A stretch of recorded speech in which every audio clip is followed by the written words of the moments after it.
الحمد للہ نحمده ونصلی علی رسوله الکریم اما بعد اعوذ باللہ من الشیطان الرجیم بسم اللہ الرحمن الرحیم قل هل يستوي الذین یعلمون والذین لا یعلمون۔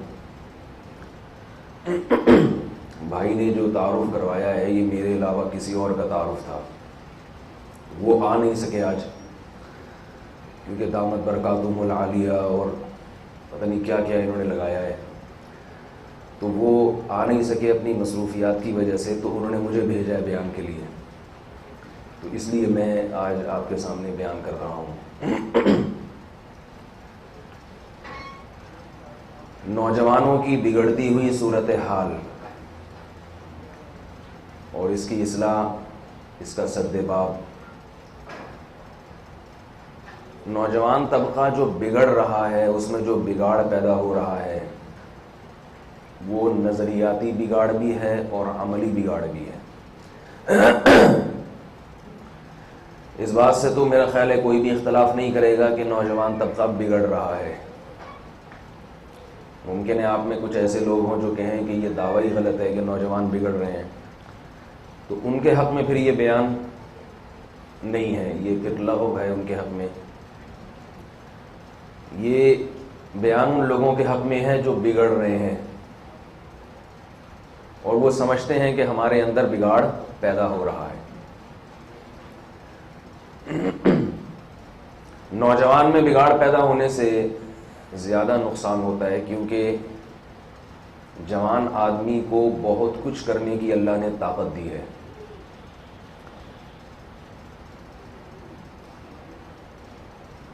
یہ جو بگاڑ پیدا ہو رہا ہے یہ دو طرح سے ہے، نظریاتی بگاڑ بھی اور عملی بگاڑ بھی۔ نظریاتی بگاڑ کو آپ عقیدے کا بگاڑ بھی کہہ سکتے ہیں۔ بہت ساری چیزوں میں ہمارا کنسیپٹ کلیئر ہی نہیں ہے، اس میں باطل نے اتنے اشکالات، اتنے اعتراضات ڈال دیے ہیں کہ خود اسلام کی حقانیت، مذہب کی حقانیت ہی مشکوک ہو گئی ہے۔ زبان سے نہیں کہتے کہ ہم غیر مسلموں کو پسند کرتے ہیں، ان کے کلچر کو فالو کرتے ہیں، زبان سے نہیں کہتے، مگر دل میں یہی ہے کہ اسلام نے جو ہمیں طرز حیات دیا ہے وہ اس زمانے میں قابل عمل نہیں ہے۔ مسلمان علماء اسلام ہمیں پیچھے کی طرف لے کے جا رہا ہے اور گورا ہمیں آگے کی طرف لے کے جا رہا ہے۔ کچھ تو بالکل زبان سے کہہ دیتے ہیں لیکن اکثریت زبان سے نہیں کہتی، دل میں یہی ہے۔ یونیورسٹیوں کے ماحول کو دیکھتے ہیں اور مدرسوں کے ماحول کو دیکھتے ہیں تو مدرسے ان کو ایسا لگتا ہے کہ پرانے زمانے کی طرف لے کے جا رہے ہیں، اور یونیورسٹیاں کسی حد تک کوشش کر رہی ہیں آگے لے جانے کی۔ اور یہ سوچ پیدا کیوں ہوئی؟ نظریاتی بگاڑ جو آ رہا ہے نا، ایک تو یہ بگاڑ ہے، مسلمان احساس کمتری کا شکار ہے، خاص طور پہ یونیورسٹی کے طلباء اور تعلیم سے منسلک طبقہ جو ہے نا وہ احساس کمتری کا شکار ہے کہ ہمارا مذہب جو ہے نا وہ پیچھے کی طرف لے کے جا رہے ہیں ہمیں۔ اور دوسرا بگاڑ جو پیدا ہو رہا ہے، اسلام سے بدگمانی پیدا ہو رہی ہے، وہ فرقہ واریت کی وجہ سے۔ اگر کسی کو خیال آتا ہے کہ میں اسلام پر عمل کروں، اسلامی تعلیمات کو فالو کروں، تو اتنے فرقے، اتنی تحریکیں کہ وہ پریشان ہو جاتا ہے کہ بھائی اس میں صحیح والا کون سا ہے اور غلط والا کون سا ہے۔ ایک وکیل تھا، اس سے میں نے ایک دفعہ بات کی، میں نے کہا آپ لوگ کیوں اس کی کوشش نہیں کرتے؟ آپ تو وکیل ہیں، آپ کے بڑے بڑے ججز سے تعلقات ہیں، آپ لوگ اس پہ کوئی تحریک چلائیں کہ بھئی ہمارا عدالتی نظام اسلامی بن جائے۔ تو اس نے فوراً کہا کون سا والا؟ اسلام عدالتوں میں آ جائے؟ فوراً اس نے کہا کون سا والا آ جائے، گرین والا یا وائٹ والا، ٹانگیں چوڑی کرنے والا یا پتلی کرنے والا، تو زور سے آمین والا یا آہستہ آمین والا۔ میری تو خیر اس سے جو بحث ہوئی وہ ایک الگ موضوع ہے، لیکن یہ کم و بیش ہر شخص کے دل میں ہے کہ اگر اسلام ہے تو کون سا والا ہے۔ پہلا تو یہ کہ اسلام ہونا ہی نہیں چاہیے،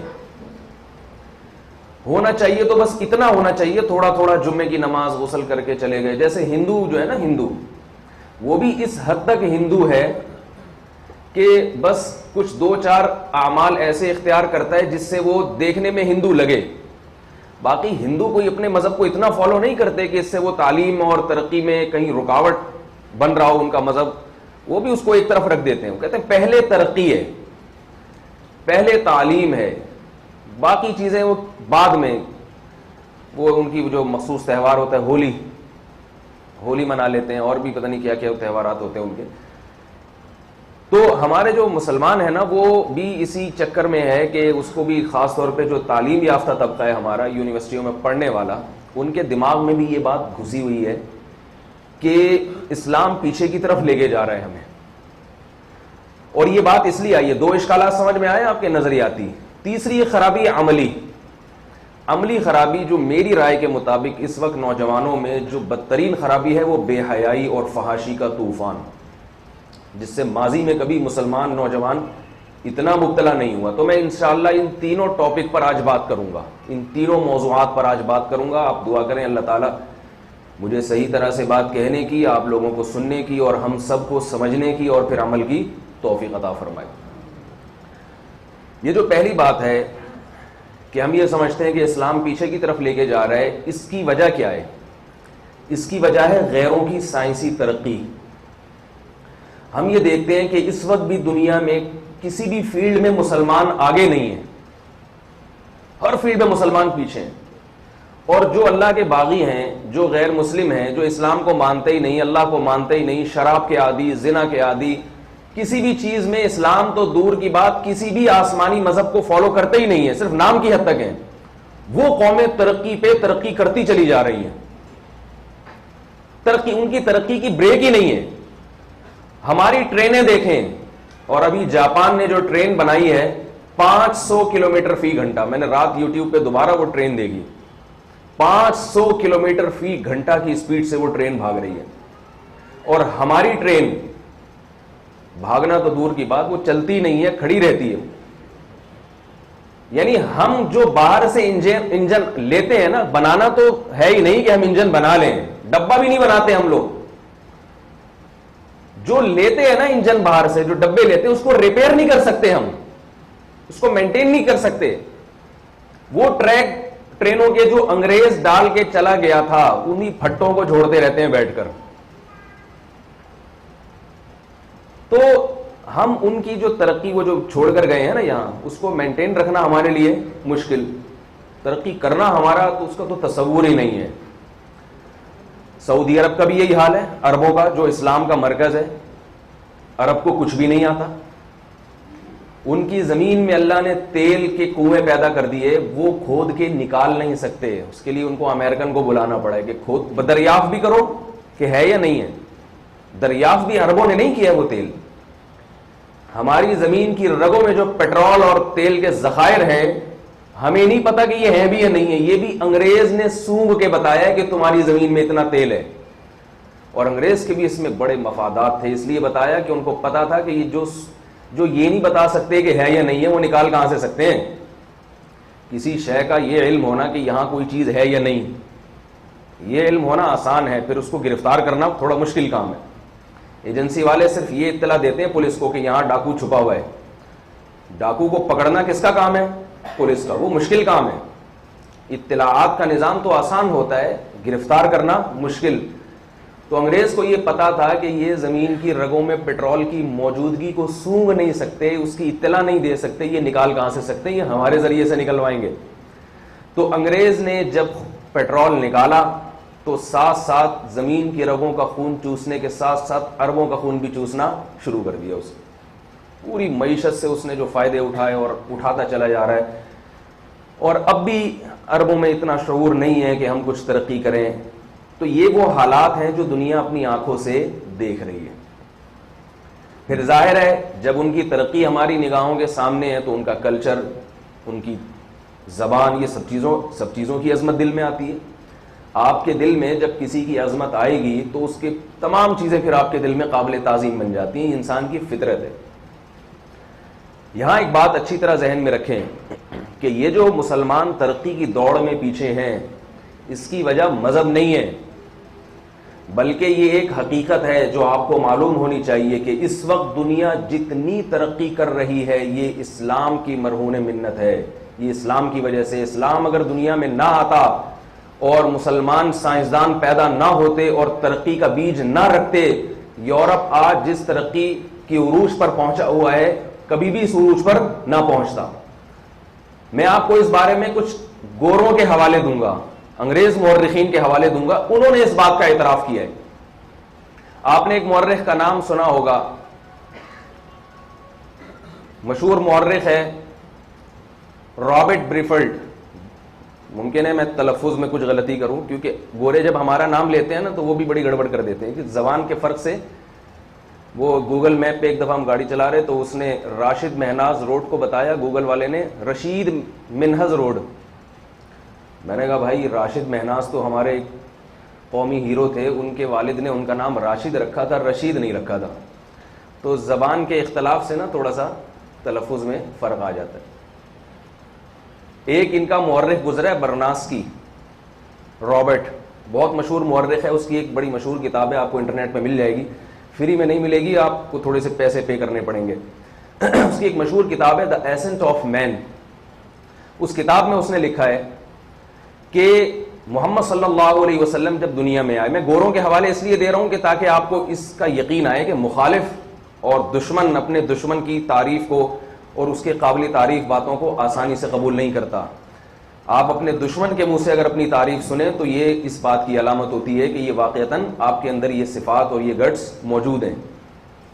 اس نے اپنی کتاب میں یہ لکھا ہے دا ایسنٹ آف مین میں کہ اسلام جب دنیا میں آیا تو 100 سال کے عرصے میں مسلمانوں کی حکومت جنوبی فرانس, ہندوستان اور چائنا تک ہو چکی تھی. اسلام یہاں تک پھیل چکا تھا. اس نے لکھا کہ یہ وہ وقت تھا کہ جب یورپ اور یونان اندھیروں میں ڈوبا ہوا تھا, توہم پرستی کی دنیا میں مبتلا تھا, اور قرآن اور سنت نے مسلمانوں کو جستجو اور تحقیق کی لائن پہ ڈالا. اس جستجو اور تحقیق کی لائن پہ ڈالنے کا نتیجہ یہ نکلا کہ عرب سائنسدانوں نے ترقی کی اور اس ترقی کے اثرات پوری دنیا پر پڑے, اور یورپین نے بھی اور یونانیوں نے بھی وہاں سے وہ ترقی لی ہے, اور آج جس ترقی پر وہ پہنچے ہوئے ہیں یہ سب اسی کے اثرات اور اسی کی برکات. اور اس نے لکھا کہ محمد صلی اللہ علیہ وسلم کی سب سے بڑی خصوصیت یہ تھی کہ محمد صلی اللہ علیہ وسلم نے اپنے معجزے کو, اپنے مذہب کو, اسلام کو معجزوں تک محدود نہیں رکھا, یعنی دلائل کی دنیا میں لے کر آئے. آپ دیکھتے ہیں نا قرآن مجید میں جگہ جگہ دلائل میں غور و فکر کی دعوت دی گئی ہے. فلا ينظرون الى الابل كيف خلقت, فرمایا دیکھتے نہیں اونٹ کی طرف ہم نے اس کو کیسے بنایا ہے. ان اللہ لا يستحي ان يضرب مثلا ما بعوضة, فرمایا اللہ ایک مچھر کی مثال دیتے ہوئے بھی حیا نہیں فرماتے. تو مچھر میں بھی اللہ نے غور کرنے کا حکم دیا. اسلام کے برعکس جتنے بھی الہامی مذاہب تھے ان کی جو بنیاد تھی نا اس وقت وہ توہم پرستی کی بنیاد, دیوتاؤں اور مالاؤں سے ہوتا ہے, اور یہ کام کالی بلی سامنے سے گزر جائے تو یوں ہو جائے گا, اور سفید بلی گزر جائے تو یوں ہو جائے گا. پوری دنیا, گورے بھی اسی میں مبتلا تھے. جو قوم توہم پرستی میں مبتلا ہو اور جس کے دعووں کے پیچھے دلائل نہ ہو, دلائل کے تانے بانے نہ ہو, وہ ترقی کا تو سوچ ہی نہیں سکتی. ایک اور مشہور مورخ ہے, اس کا نام ہے گیولک رابرٹ. اس کی کتاب ہے محمد دی ایجوکیٹر, نبی صلی اللہ علیہ وسلم کی سیرت پر اس نے کتاب لکھی ہے. اس نے اپنی کتاب میں یہ اعتراف کیا, اس نے اپنی کتاب میں سب سے پہلے قرآن اور احادیث میں علم حاصل کرنے اور تحقیق اور جستجو سے متعلق جو مضامین ہیں وہ اس گورے نے اپنی کتاب میں وہ لکھے ہیں. قرآنی آیات لکھی ہیں کہ ان آیات میں کس طرح غور و فکر اور تدبر کا حکم دیا جا رہا ہے. احادیث لکھی ہیں جس میں علم کی فضیلت, قرآن کی وہ آیات جس میں حصول علم کی فضیلت, اور ان آیات کو نقل کرنے کے بعد وہ لکھتا ہے کہ یہ کہنا کہ اسلام کی ان تعلیمات کا دنیا پر اثر نہیں پڑا یہ 100% غلط ہے. یہی وہ بیسک تھی, وہی بنیاد تھی جو اسلامک سائنس کی وجہ بنی ہے. اس نے مسلمانوں کی سائنس کو باقاعدہ اسلامک سائنس کا نام دیا ہے. کئی قرآن مجید کی یہ آیات تھیں جو اسلامک سائنس کی بنیاد بنی ہیں, اور یہ وہ وقت تھا کہ جب یورپ اور یونان وہ توہم پرستی میں اور ایسی چیزوں میں پڑا ہوا تھا, بس الہامی چیزوں میں. کسی کو خواب میں کوئی چیز آ گئی تو ٹھیک ہے یقین کر لیا, خواب نہیں آیا. جیسے ہمارے استخارے نکل رہے ہیں نا, میں استخاروں کا بتاتے رہتا ہوں, سب آج کل کے جو استخارے جس طریقے سے ہو رہے ہیں یہ شریعت میں نہیں ہے. میں بتاؤں گا ہمارے ہاں یہ خرابی کہاں سے آئی ہے, بھی میں اس کی طرف انشاءاللہ آؤں گا. تو اس نے بھی یہ بات لکھی ہے کہ، اور اس نے ایک جملہ اس کا بہت اہم ہے، اس نے لکھا ہے کہ یہ ایک تصدیق شدہ حقیقت ہے، یہ گورا لکھ رہا ہے، یہ ایک تصدیق شدہ حقیقت ہے کہ دنیا میں علمی شعور بیدار کرنے میں عرب سائنسدانوں کا سب سے گہرا اثر ہے۔ اگر عرب سائنسدان نہ ہوتے تو پوری دنیا میں جو ایک علمی شعور بیدار ہوا ہے نا، کہ لوگوں کو حاصل کرنے کا شوق پیدا ہوا، جستجو کا شوق پیدا ہوا، سیکھنے کا شوق پیدا ہوا، تجربوں کا شوق پیدا ہوا، یہ شوق پیدا ہی نہ ہوتا۔ اور آخر میں اس نے لکھا ہے کہ عربوں کو اس لائن پر ڈالنے میں سب سے گہرا اثر محمد صلی اللہ علیہ وسلم کا ہے۔ اور یہ بھی میں آپ کو بتا دوں، گورے جب بھی مسلمان سائنسدان کی خدمات کا اعتراف کرتے ہیں تو وہ مسلم سائنسدان نہیں کہتے، وہ عرب سائنسدان کہتے ہیں۔ نہیں آ رہی میرا خیال ہے بات سمجھ، یہاں تک سمجھ میں آ گئی آپ لوگوں کے؟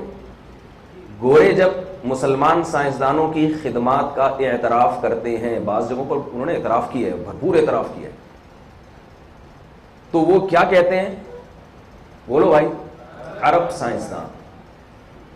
تو اس سے آپ دھوکہ نہ کھائیں کہ یہ خاص عربوں کا کمال ہے۔ وہ عرب دو میں سے ایک وجہ ہے جس وجہ سے وہ یہ کہتے ہیں، یا تو ممکن ہے عصبیت میں کہتے ہوں تاکہ وہ اسلام کے کھاتے میں نہیں ڈالنا چاہتے یہ چیزیں، بلکہ جیسے عرب اسرائیل جنگ ہے نا، اسرائیل جنگ کو کیا کہتے ہیں؟ عرب اسرائیل، حالانکہ اسرائیل جنگ عرب اسرائیل نہیں ہے، مسلمان اور یہودی کی جنگ ہے۔ عراق پر جب حملہ ہو رہا تھا تو عرب اور امریکہ کی جنگ اس کو قرار دیا گیا، حالانکہ یہ عراق مسلمانوں کا ملک ہے، اسلام میں عصبیت نہیں ہے، عرب اور عجم کی بحث نہیں ہے۔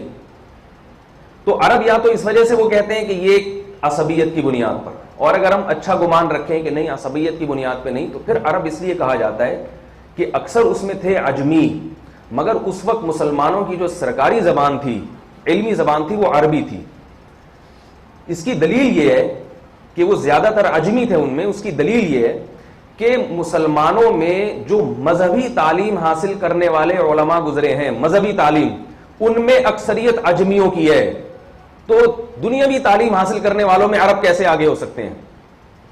نہیں آ رہی بات میرا خیال ہے۔ آپ محدثین کو دیکھ لیں، صحاح ستہ کے مؤلفین ہیں، ان میں صرف امام ابو داؤد رحمہ اللہ تعالی عربی ہیں، باقی حدیث کی جو 5 کتابوں کے مصنف سب عجمی ہیں۔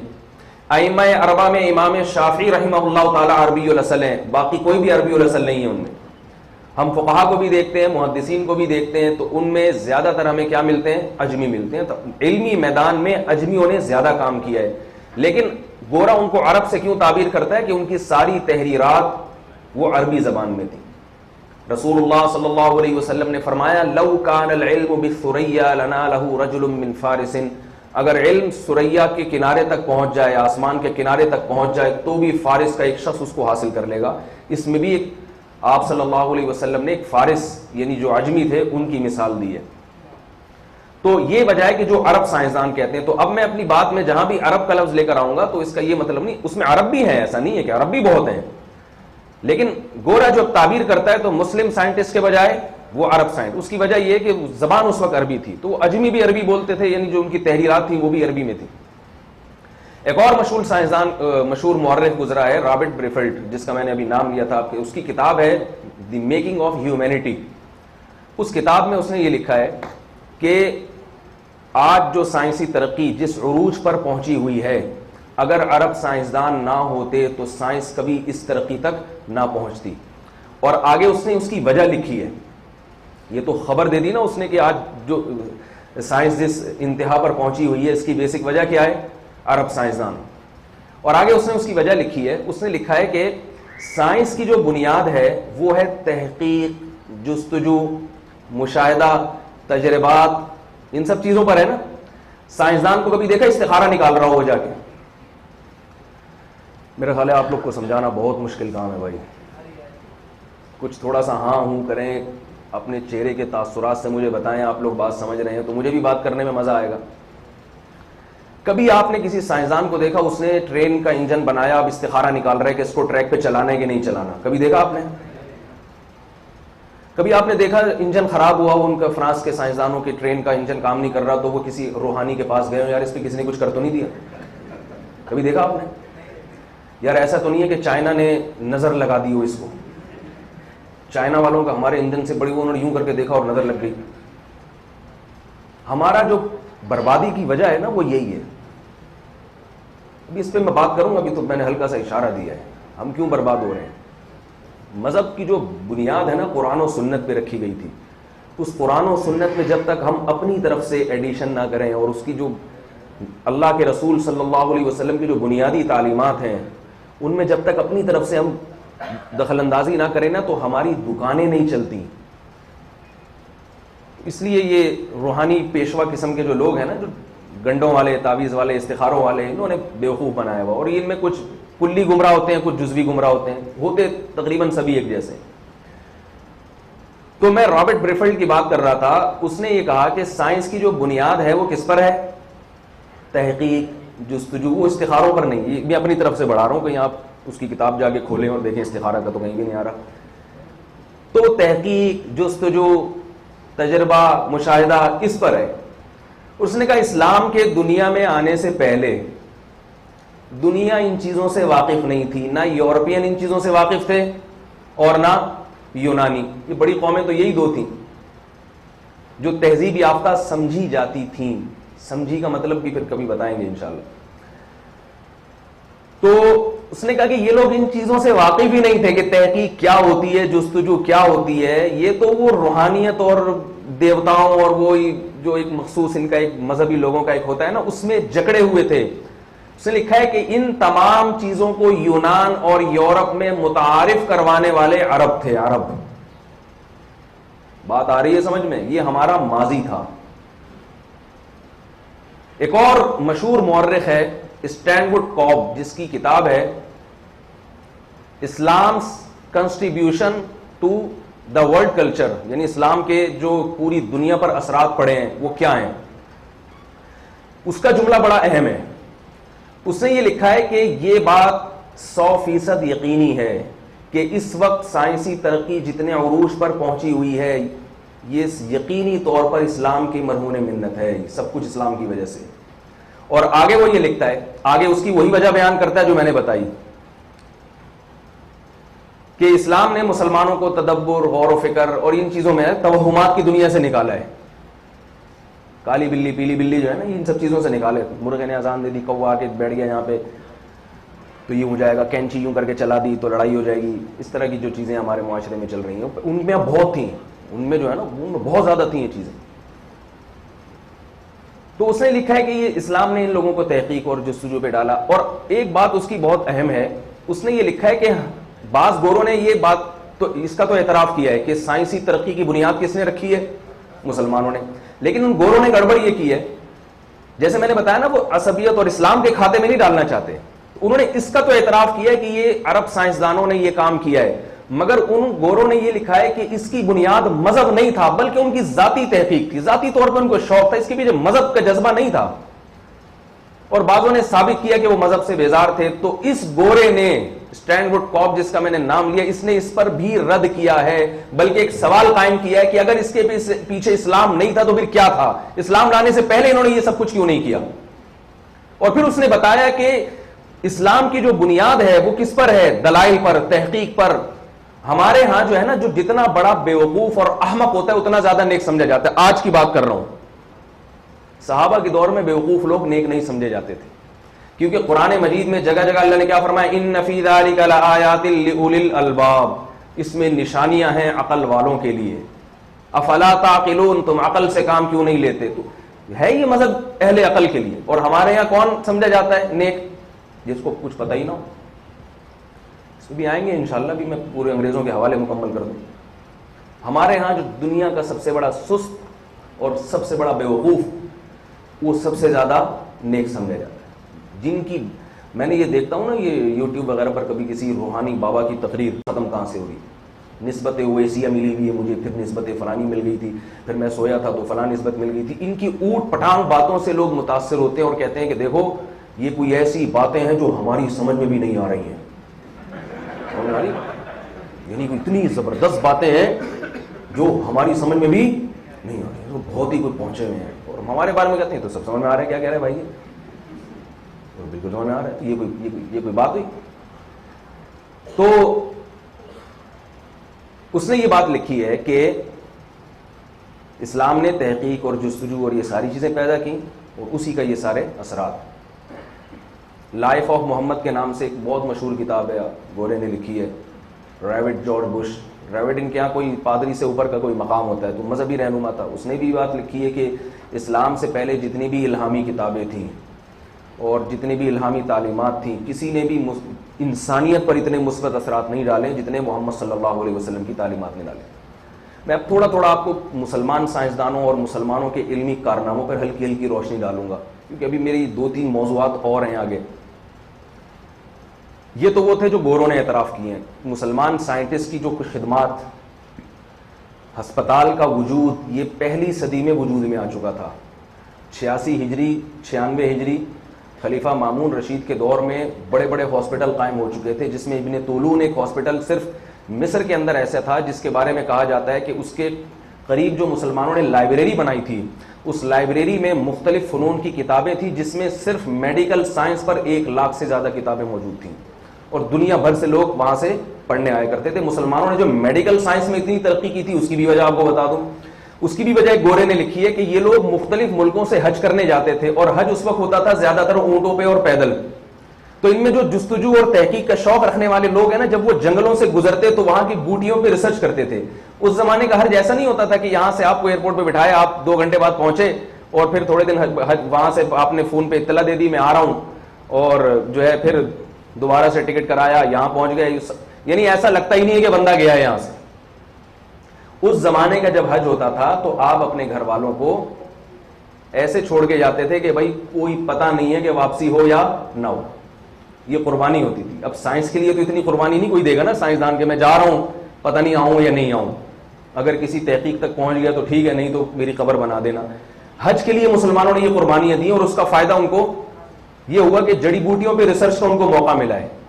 اب حج کے لیے مسلمان سائنسدان جب قربانی دے کے نکلتے تھے، اب کوئی حج کے لیے آ رہا ہے مصر سے یا فرانس، جنوبی فرانس تک اسلام میں نے بتایا نا داخل ہو چکا تھا، وہاں سے حج کرنے کے لیے جب وہ آ رہا ہے، اندلس سے حج کرنے کے لیے آ رہا ہے، درمیان میں کتنے جنگل آئیں گے، کتنے جانور آئیں گے، زمین کے مختلف خطے آئیں گے، مختلف موسم آئیں گے، مختلف قومیں آئیں گی. وہ سفر کے لیے زیادہ راہ انہوں نے باندھا، اور چلتے چلتے کوئی 3 سال میں، کوئی 2 سال میں، کوئی 1 سال میں بیت اللہ کی طرف پہنچ رہا ہے. اور وہ راستے میں پھر وہ جو سائنٹسٹ تھے نا، جو طبیب تھے اس زمانے کے، وہ پھر جڑی بوٹیوں پہ تحقیقات کرتے کرتے کرتے کرتے اتنی ترقی کی ہے کہ میڈیکل سائنس پر کتنی کتابیں مسلمانوں نے لکھی ہیں، 1 لاکھ سے زیادہ کتابیں. ان میں ممکن ہے دوسروں سے بھی لی ہو کتابیں، ساری ان کی اپنی تصنیفات نہ ہو، لیکن یہ علمی ذوق کی علامت تو ہے. لائبریری کا وجود اس زمانے میں، گورا ان چیزوں سے واقف بھی نہیں تھا کہ لائبریری ہوتی کیا ہے، کتب خانہ ہوتا کیا ہے. اتنی کتابیں لکھی تھی. آپریشن ابن الہیثم کو گورے آج بھی یاد کرتے ہیں.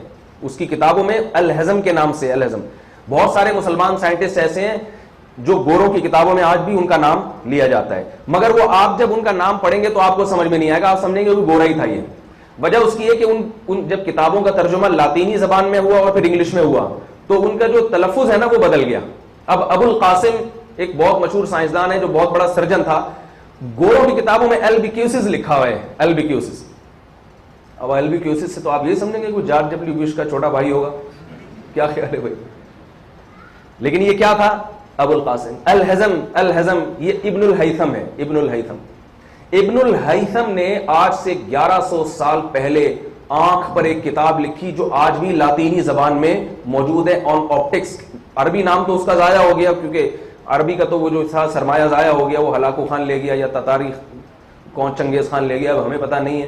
اس کے وارث اگر یہاں کہیں بیان میں بیٹھے ہوئے ہیں تو میں ان سے گزارش کروں گا بھائی اگر چنگیز خان کی اولاد میں کوئی بیٹھا ہے تو بتا دے، کہیں اس کے گھر میں کوئی کتاب پڑی ہوئی ہو ابن الہیثم کی تو ہمیں دے دے آ کے، تاکہ ہم اس کو عربی میں دوبارہ چھاپ دیں. آنکھ پر اس نے ایک کتاب لکھی، آنکھ پر، ابن الہیثم نے، اور وہ یورپ کی یونیورسٹیوں میں بہت طویل عرصے تک پڑھائی جاتی رہی ہے. اور آنکھ کیسے دیکھتی ہے، دیکھنے کا عمل سے کیسے گزرتی ہے، یہ فلسفہ بھی کس نے پیش کیا تھا؟ ابن الہیثم نے. اور وہی فلسفہ آج تک چلا آ رہا ہے.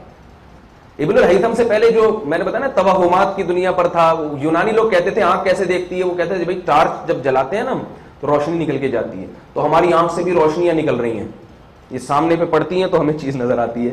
ابن الہیثم نے آنکھ کی پتلی پہ تجربات کیے. اس نے لینسز جو ہے نا، لینس یہ لینس لفظ بھی عربی سے لاطینی میں ترجمہ ہوتے ہوتے انگلش میں ٹرانسفر ہوا ہے، ورنہ اس کی آپ اصل میں جائیں گے نا جڑ میں تو یہ بھی کوئی عربی لفظ تھا، یہ جو لینس کا لفظ ہے. تو اس نے کیا کیا کہ اس نے یہ بتایا کہ آنکھ سے روشنی نہیں نکلتی بلکہ روشنی کی لہریں آنکھ کے پردے سے ٹکراتی ہیں، برقی لہروں میں تبدیل ہوتی ہیں، دماغ سے ان کا رابطہ ہے، دماغ ان کو پڑھتا ہے. یہ ساری جو ڈیٹیل، اور کہا یہ جاتا ہے، کوئی اوتھینٹک بات نہیں ہے لیکن یہ بھی کہا جاتا ہے کہ اس نے کیمرہ بھی ایجاد کر لیا تھا، کیونکہ کیمرہ بالکل آنکھ کی نقل ہی ہے. یہ جو کیمرہ ہے نا یہ بالکل آنکھ کو دیکھ کے بنایا گیا ہے. تو اس کی کتابیں آپریشن سرجری، کاٹ پیٹ کے پتھری نکال دینا، یا کوئی عورت پریگنینسی میں اس کے نارمل ڈلیوری نہیں ہو رہی، اس کو ولادت جو ہے نا اس آسان ہو جائے آپریشن کے ذریعے، یہ کام بھی ابو القاسم جو میں نے بتایا نا البکیوسس، یہ کر چکا تھا یہ کام. اور ابن الہیثم نے زخموں کو سینے کے لیے دھاگا ایجاد کر لیا تھا، اور وہ دھاگے کی خصوصیت یہ تھی کہ جب اس سے زخم آپریشن کے بعد جب زخم سیا جاتا تھا تو اس دھاگے کو ٹانکے کھولنے کی ضرورت نہیں تھی، وہ تھوڑے دنوں کے بعد دھاگا خود بخود ڈیزالو ہو جاتا تھا، ختم ہو جاتا. یہ دھاگا بھی گوروں کے اعتراف کے مطابق وہ ایجاد کر چکا تھا. تو یہ مسلمان سائنسدانوں کے کارنامے ہیں. ان میں ایک بہت بڑا کردار الخوارزمی کا نام سنا ہوگا. یہ میتھمیٹکس کی جتنی بنیاد ہے ساری مسلمانوں نے رکھی ہے.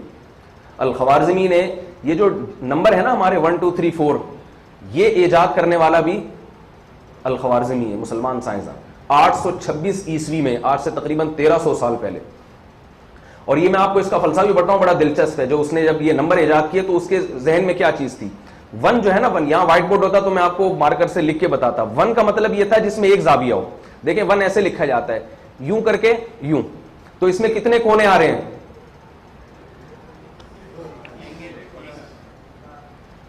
آپ لوگ کو یہ پتا ہے کہ آپ یہاں کس سلسلے میں آئے ہیں بھائی جب میں کوئی سوال پوچھوں مجھے فوراً ریپلائی چاہیے تاکہ میں یہ سمجھوں کہ آپ لوگ میری طرف پورے طور پر متوجہ ہیں. یہ جو 1 لکھا جاتا ہے 1، اس میں کتنے زاویے کتنے کونے ہوتے ہیں؟ ایک. یوں کر کے پہلے ایک ڈنڈی اوپر جاتی ہے پھر نیچے آتی ہے، تو زاویے کتنے بن جاتے ہیں؟ زاویے کو انگلش میں کیا کہتے ہیں شاید اس وجہ سمجھ میں؟ اینگل. ہاں اینگل کتنے بنتے ہیں؟ ایک اینگل بنتا ہے. 2 جو لکھا جاتا ہے نا یوں زیڈ کی طرح ہے. اصل جو 2 الخوارزمی نے جو 2 ایجاد کیا تھا نا وہ زیڈ کی طرح تھا. اس میں کتنے اینگل ہیں؟ 2. تو یہ اینگل شو کر رہے ہیں کہ یہ کون سا عدد ہے. 3 میں اس نے یوں کر کے یوں کر کے یوں کر کے یوں کر کے یہ 3 کونے بن رہے ہیں. 4 میں اس نے یوں کیا تھا، یوں لے گیا یوں لے گیا پھر یہ ڈنڈی نیچے گرا دی، تو یہ 4 زاویے ہو رہے ہیں. 5 میں 5 زاویے، 6 میں 6 زاویے. انشاءاللہ یہ عثمان بھائی سے کہتے ہیں فیس بک پہ ہم یہ ڈال دیں گے. جو اوریجنل 6 تھا نا وہ کیا تھا، اوریجنل 7 کیا تھا، وہ پھر تبدیل ہوتے ہوتے اس کی شکلیں. اور 0 اس نے گول بنایا تھا. 0 کا مطلب کوئی بھی زاویہ نہیں ہے، کوئی بھی اینگل نہیں ہے اس میں. تو یہ جو نمبر ہیں یہ بھی مسلمان سائنسدانوں کی، مسلمانوں کے جو ریاضی دان ہیں ان کی ایجاد ہے. اس کی ایک کتاب تھی الجبر والمقابلہ، یہ کتاب یورپ میں پڑھائی جاتی رہی ہے. اس میں اس نے الجبرا کی بنیاد رکھی ہے، اور اس الجبر کے نام سے ہی گورے بھی آج تک الجبرا کو الجبرا کہتے ہیں. الجبرا ہی کہتے ہیں نا اس کو. یہ اس لیے کہ اس کی کتاب کا نام کیا تھا؟ الجبر. عربی میں جبر کہتے ہیں نقصان کی تلافی. تو اس نے کسی بھی وجہ سے اس کا نام الجبر رکھ دیا تھا کہ بھئی اس سے ہمیں جو نقصان پہنچا ہے اس کی تلافی ہو جائے گی. واللہ عالم اس کے پیش نظر کیا مقصد تھا.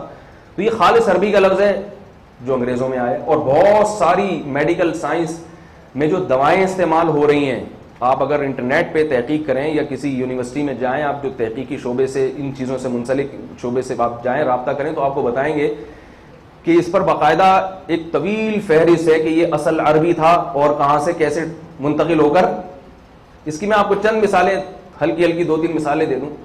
ایڈمرل کا نام آپ نے سنا ہوگا نا نیوی میں.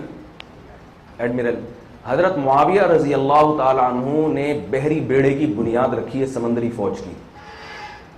سمندری فوج کی بنیاد جو بڑے پیمانے پر پورا لشکر کو سمندر پہ لا کے ڈالا ہے اور جہاز بنائے، یہ کس کا کام ہے؟ حضرت معاویہ کے دور میں یہ ہوا ہے. اور اس سمندری فوج کے امیر کو امیر البحر کہا جاتا تھا. یہ امیر البحر کا لفظ عربی میں ٹرانسفر ہو کے کیا بن گیا؟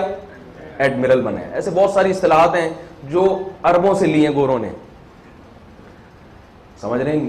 نہیں آ رہی سمجھ؟ آ رہی ہے. تو الجبرا بھی ایسے ہی.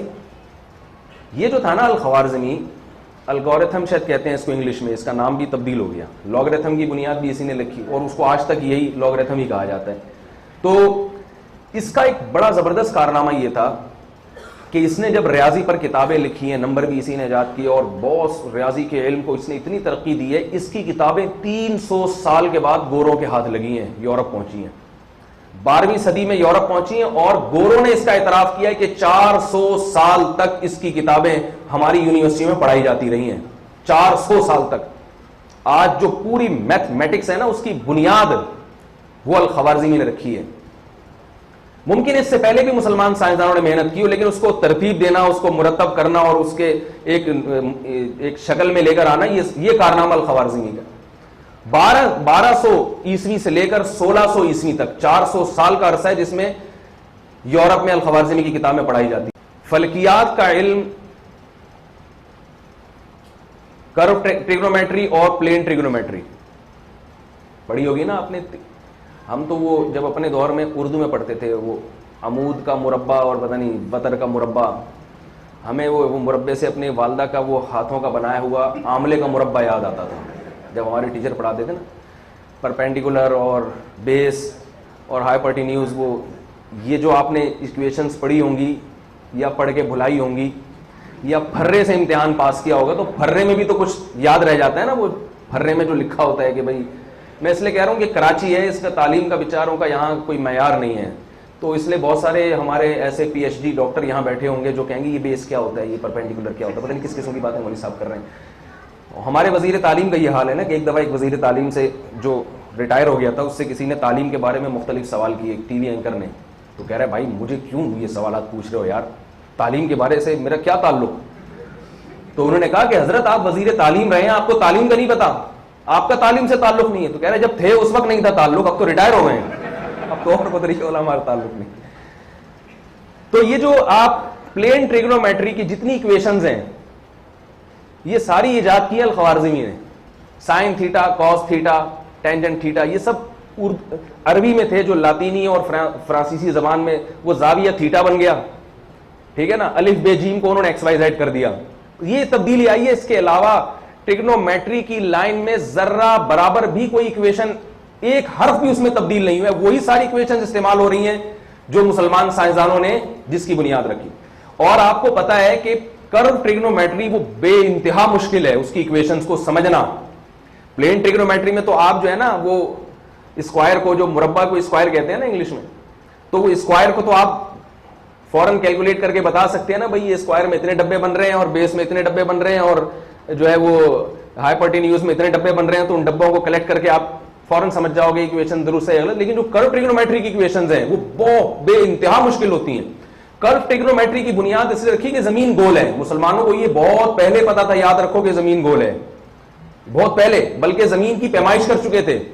خلیفہ مامون رشید کے دور میں جو زمین کی پیمائش کی گئی ہے وہ آج کی پیمائش سے چند کلومیٹر کا اس میں صرف فرق آ رہا ہے، اور آج کے ماہرین حیران ہے کہ مسلمانوں نے 1200 سال پہلے زمین کو ناپا کیسے ہے، وہ خود حیران ہے کہ یہ ناپا کیسے ان لوگوں نے۔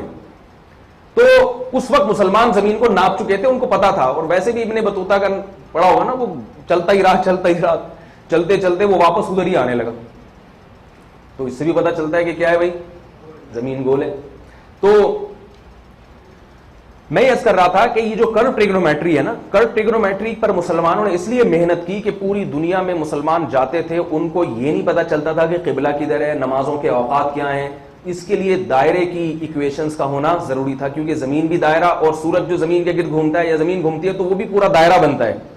اس لیے مسلمانوں نے جو ہے نا دائرے پہ بڑی محنتیں شروع کر دی، اور مصنوعی سیارہ گاہ بھی بعض مسلمانوں نے اپنے کمروں میں شیشوں کے جار بنائے ہوئے تھے، اس میں وہ مختلف چیزوں کا، ایک سائنسدان کے بارے میں نے بچپن میں سنا، اس کا مجھے حوالہ یاد نہیں، ہمارے ٹیچر نے بتایا کہ مسلمانوں میں ایک فلکیات کا ماہر ایسا تھا جو 12 سال اپنے گھر کی چھت پہ چڑھا رہا ہے، چھت سے اترتا ہی نہیں تھا، بس کھانے کے لیے، سونے کے لیے پھر چڑھ جاتا تھا۔ اس نے خوردبین بنائی ہوئی تھی، اس خوردبین سے صرف آسمان کے ستاروں اور سیاروں کا مطالعہ کرتا رہتا تھا اور ان کی حرکتیں نوٹ کرتا رہتا تھا۔ اس کے گھر والے کتنے پریشان ہوں گے، بیٹا نیچے آ جاؤ۔ ہمارے یہاں پتنگ اڑانے کے لیے تو 15 سال بھی چڑھ سکتا ہے چھت کے اوپر، مگر تحقیق کا آپ کو بتایا کہ یہاں ذوق شوق ہی ختم ہو گیا، جو چیزیں لکھی ہوئی ہیں وہ سمجھ میں نہیں آ رہی، آگے تحقیق بیچارہ کیا کرے گا۔ تو البیرونی کا یہ بہت بڑا کارنامہ ہے اس نے، اور میں یہ صرف حوالوں کی بات نہیں ہے، میرے شیخ و مرشد حضرت مفتی رشید احمد صاحب رحمہ اللہ تعالی، وہ فلکیات کے بہت ماہر تھے. جب تک میں حضرت سے نہیں ملا تھا میرا خیال تھا حضرت نے کسی یونیورسٹی سے فلکیات میں کوئی PhD کیا ہوا ہے, کیونکہ حضرت کے پاس جو اصل فتاوی میں جو سوالات ہیں نا, کوئی انگلینڈ سے کسی کا خط آ رہا ہے, کسی کا امریکہ سے, کسی کا انٹارکٹیکا سے, پتہ نہیں کہاں کہاں سے, جہاں دنیا کی آبادی بھی نہیں ہے, کہ حضرت میں یہاں رہتا ہوں مجھے بتائیں قبلہ کس طرف ہے. تو حضرت یہیں سے اس کو بتا دیا کہ بھئی یہاں سے آپ یوں جب سورج اتنے بج کے اتنے منٹ پہ جب یہاں پہنچے گا تو اس سے اتنے زاویے پر آپ یوں گھوم جائیں تو یہاں آپ کا قبلہ ہے. یہ حضرت بتا دیا کرتے تھے. تو ہم حیران ہوتے تھے کہ حضرت یہ کیسے بتاتے ہیں, اور اس پہ اصل فتاوی میں حضرت کے پورے پورے رسالے ہیں, یعنی کوئی یہ فن سیکھنا چاہے تو سیکھ بھی سکتا ہے, اور وہ عربی میں ہیں رسالے وہ سارے. تو میں سمجھتا تھا حضرت نے کہیں سے PhD کیا ہوا ہے. تو پتہ یہ چلا کہ ہمارے حضرت نے البیرونی کی کتابیں پڑھی ہیں تمام. حضرت اسکول میں, اس زمانے کے اسکول میں شاید پہلی یا 2 جماعتیں حضرت نے پڑھی ہوں گی, اس کے بعد والد صاحب نے ان کو مدرسے میں ڈال دیا تھا. اسکول سے حضرت کو اسکول کی تعلیم کا بالکل نہیں تھا کہ کیا ہوتا ہے, کیا تعلیم ہے. جو آج کل کے عصری علوم ہیں ان سے ناآشنا تھے, لیکن آپ ایس الفتاوی میں دیکھ سکتے ہیں. اور جامعۃ الرشید کا جو فلکیات کا شعبہ اس وقت کام کر رہا ہے وہ پورا کا پورا البیرونی ہی کی تعلیمات کی اثرات ہیں. اس میں جدید تعلیم سے صرف اتنی مدد لی گئی ہے کہ اصطلاحات البیرونی کی عربی میں ہیں, اور آج کل جو اصطلاحات استعمال ہوتی ہیں وہ انگلش میں. تو صرف اصطلاحات کی حد تک جو ٹرمز ہیں وہ انگریزی کی لی گئی ہیں, باقی کچھ بھی نہیں لیا گیا وہ سارا. اور وہ اس میں چاند کی حرکتیں, چاند گرہن کب ہوگا, یہ پہلے سے ہمارے حضرت بھی پہلے سے بتا دیا کرتے تھے, بلکہ حضرت نے قیامت تک کا بتایا ہوا تھا, ٹھیک ہے نا, کہ بھئی یہ فلاں فلاں فلاں فلاں تاریخ کو سورج گرہن ہوگا, فلاں فلاں فلاں تاریخ کو چاند گرہن ہوگا, اور چاند 29 کا ہوگا یا 30 کا ہوگا, یہ ساری. اور پوری ایک ایک چیز وہ حضرت نے پھر اس پہ ایک جو ہے نا وہ بھی بنایا ہوا تھا, ایک نقشہ سا بنایا ہوا تھا, ایک جنتری. اس میں یہ تھا کہ آپ کوئی بھی چاند کی تاریخ ہو تو اس سے انگریزی تاریخ نکال سکتے ہیں, اس کا دن نکال سکتے ہیں. یہ حضرت نے خود ڈیزائن کیا تھا. تو ایک بیچارے سیدھے سادے سے مولوی صاحب آئے, حضرت ان کو بتا رہے تھے کہ یہ میں نے ایسی چیز بنائی ہے, کیلنڈر کو اب آپ کو دیکھنے کی ضرورت نہیں ہے, آپ اسی سے اندازہ لگا سکتے ہیں. تو اس نے کہا اچھا پھر یہ بتائیں اس میں قیامت کب آ رہی ہے, جب آپ ہر چیز کا تاریخ سے اندازہ لگا سکتے ہیں کہ فلاں تاریخ کو یہ ہوگا تو قیامت کا بتا دیں. وہ سیریسلی کہہ رہے تھے کہ آپ ذرا غور فکر کر کے بتائیں نا آخری ڈیٹ کیا ہوگی. بیچارے سیدھے آدمی تھے. تو جلیبی کی طرح بھی سیدھے ہوتے ہیں بعض لوگ. تو البیرونی نے کرو ٹریگنومیٹری کی بنیادیں رکھی ہیں. وہ ایکویشنز میں صرف اتنی تبدیلی کی گئی ہے کہ اس کی ایکویشن تھی نا الف جیم سے اور گاف اپون 3 = جے دال بیم, تو اس کو گوروں نے اتنا کر دیا کہ الف بے جیم کے بجائے کیا ڈال دیا XYZ. اس سے زیادہ تبدیلی نہیں ہوئی ہے. اور بھی اس پہ بہت کچھ کہنے ہو گئے, میں بات کو سمیٹ رہا ہوں ورنہ یہ پورا موضوع اسی پہ چلا جائے گا. تو یہ اس کے کارنامے تھے جس سے یورپ نے فائدہ اٹھایا اور آج ترقی کی جس انتہا تک پہنچا یورپ. یہ سارے علامہ اقبال کا ایک مشہور شعر ہے نا, جب یورپ گئے اور انہیں ان کی یونیورسٹیوں میں مسلمان سائنسدانوں کی کتابیں دیکھی علامہ اقبال نے, تو ان کا بڑا مشہور شعر ہے, مگر وہ علم کے موتی کتابیں اپنے آبا کی, جو جا کے دیکھی یورپ میں تو دل ہوتا ہے سی پارا. کہہ رہے وہ علم کے موتی نایاب کتابیں جو ہمارے اپنے باپ دادا کی کتابیں تھیں, جب یورپ کی کتب خانوں میں لائبریری میں دیکھی تو ہمارا دل ٹکڑے ٹکڑے ہو جاتا ہے غم سے کہ ہماری میراث تھی اور اس سے فائدہ ان لوگوں نے اٹھایا. تو میں یہ ساری بات میرے بھائی اس لیے آپ لوگوں کو بتا رہا ہوں کہ اسلام کے مزاج میں تنزل نہیں ہے, اسلام کے مزاج میں ترقی ہے. باقی رہا یہ مسئلہ کہ پھر ہم ایسے کیوں ہیں, جب اتنی ہم بھی تو مسلم ہیں, ہمارے کان میں بھی تو اذان کہی جاتی ہے, ہم بھی تو بکرے کاٹتے ہیں قربانی کے موقع پر, حج کرتے ہیں, تو ہم اتنے پیچھے کیوں ہیں؟ ہمارے پیچھے ہونے کے 2 اسباب ہیں. ایک تو یہ کہ ہمارے ساتھ غیر اقوام نے دھوکہ بہت کیا ہے اور کچھ ہمارے اپنوں نے دھوکہ کیا ہے. مسلمانوں کی صفوں میں یہ جو مسلمانوں کا تنزل شروع ہوا ہے نا, یہ سب سے بڑا جو اس کی بنیاد بنی ہے تنزل کی, یہ ہے فتنہ تاتار. چنگیز خان اور تاتاریوں کا جو فتنہ تھا جس نے بغداد کی خلافت کا خاتمہ کیا ہے. اس پہ بہت کچھ کہا جاتا ہے کہ بغداد, دیکھیں جب بھی کوئی قوم حکومت میں نہیں ہوتی نا, غلام ہوتی ہے, وہ کبھی بھی ترقی نہیں کر سکتی. ہم لوگ اس وقت ہیں غلام, ہم کچھ بھی کر لیں ترقی نہیں کریں گے, کیونکہ ہمیں ایک تو محدود ترقی. ہمارے پاس جو ہوائی جہاز آتے ہیں جسے ہم چلانا سیکھ کے ہم کہتے ہیں ہم نے بہت ترقی کر لی ہے, یہ وہ تھکے ہوئے جہاز ہے جو اسکریپ کے لیے چلے جاتے ہیں. اب یہ سعودی عرب کے پاس بھی جنگی جہاز آ گئے ہیں, تو وہاں کے ایک عربی نے بتایا کہ ہمارے جنگی جہاز جو ہمیں امریکہ سے ہم نے خریدے ہیں اس کے بارے میں قانون یہ ہے کہ وہ یہاں سے آگے نہیں جائے گا, ایک محدود لائن ہے, اس سے آگے وہ جہاز جا ہی نہیں سکتے, کہ تو ان کو شوٹ کر دیا جائے گا. اور وہ جہاز ان میں پاسورڈ لگا ہوا ہے, وہ کسی بھی وقت بند ہو سکتا ہے. پاسورڈ وہ ہے کس کے پاس؟ امریکہ کے پاس. جہاز خراب ہوگا تو ریپیئرنگ امریکن کریں گے, آپ کو سیکھنے کی اجازت نہیں ہے کہ کیسے ٹھیک ہوتا ہے یہ. ایسا نہ ہو یہ سیکھ خود نہ کوئی جہاز بنا لیں یہ تھوڑے دنوں میں. افغانستان میں جب کوئی امریکہ کا ہیلی کاپٹر گرتا ہے نا تو وہ اپنے بندوں کو اٹھانے کی اتنا تجسس نہیں ہوتا جتنا اس ہیلی کاپٹر کو تباہ کرنے کی کوشش میں لگے ہوتے ہیں کہ یہ ٹیکنالوجی چوری نہ ہو جائے. تو میرے بھائی جو غلام قوم ہے نا وہ ترقی نہیں کرتی, اور اگر وہ ترقی کرتی بھی ہے تو ایک محدود ترقی کی اس کو اجازت ہوتی ہے, اس سے آگے وہ بڑھ نہیں سکتی. فزکس کے شعبے میں خاص طور پہ پاکستانیوں کو آگے نکلنے کی اجازت ہی نہیں ہے. جب سے یہ ایٹمی سائنسدان ہمارے پیدا ہوئے, ڈاکٹر عبدالقدیر خان اور اس طرح کے کچھ لوگ, اور کمال کی بات یہ ہمارے جتنے ایٹمی سائنسدان ہیں وہ 99% مذہبی ہیں. جامعۃ الرشید تو بلاتا رہتا ہے نا, جتنے بھی ایٹامک شعبے سے تعلق رکھنے والے سائنسدان ہیں سارے اکثر 99% ان میں نمازی اور اتنی بڑی بڑی داڑھی ہیں ان کی, تبلیغ میں وقت لگے ہوئے ہیں ان کے. ڈاکٹر عبدالقدیر خان کی داڑھی نہیں ہے مگر ہے بھی وہ مذہبی آدمی, وہ علماء کا بہت احترام کرتے ہیں ڈاکٹر عبدالقدیر خان.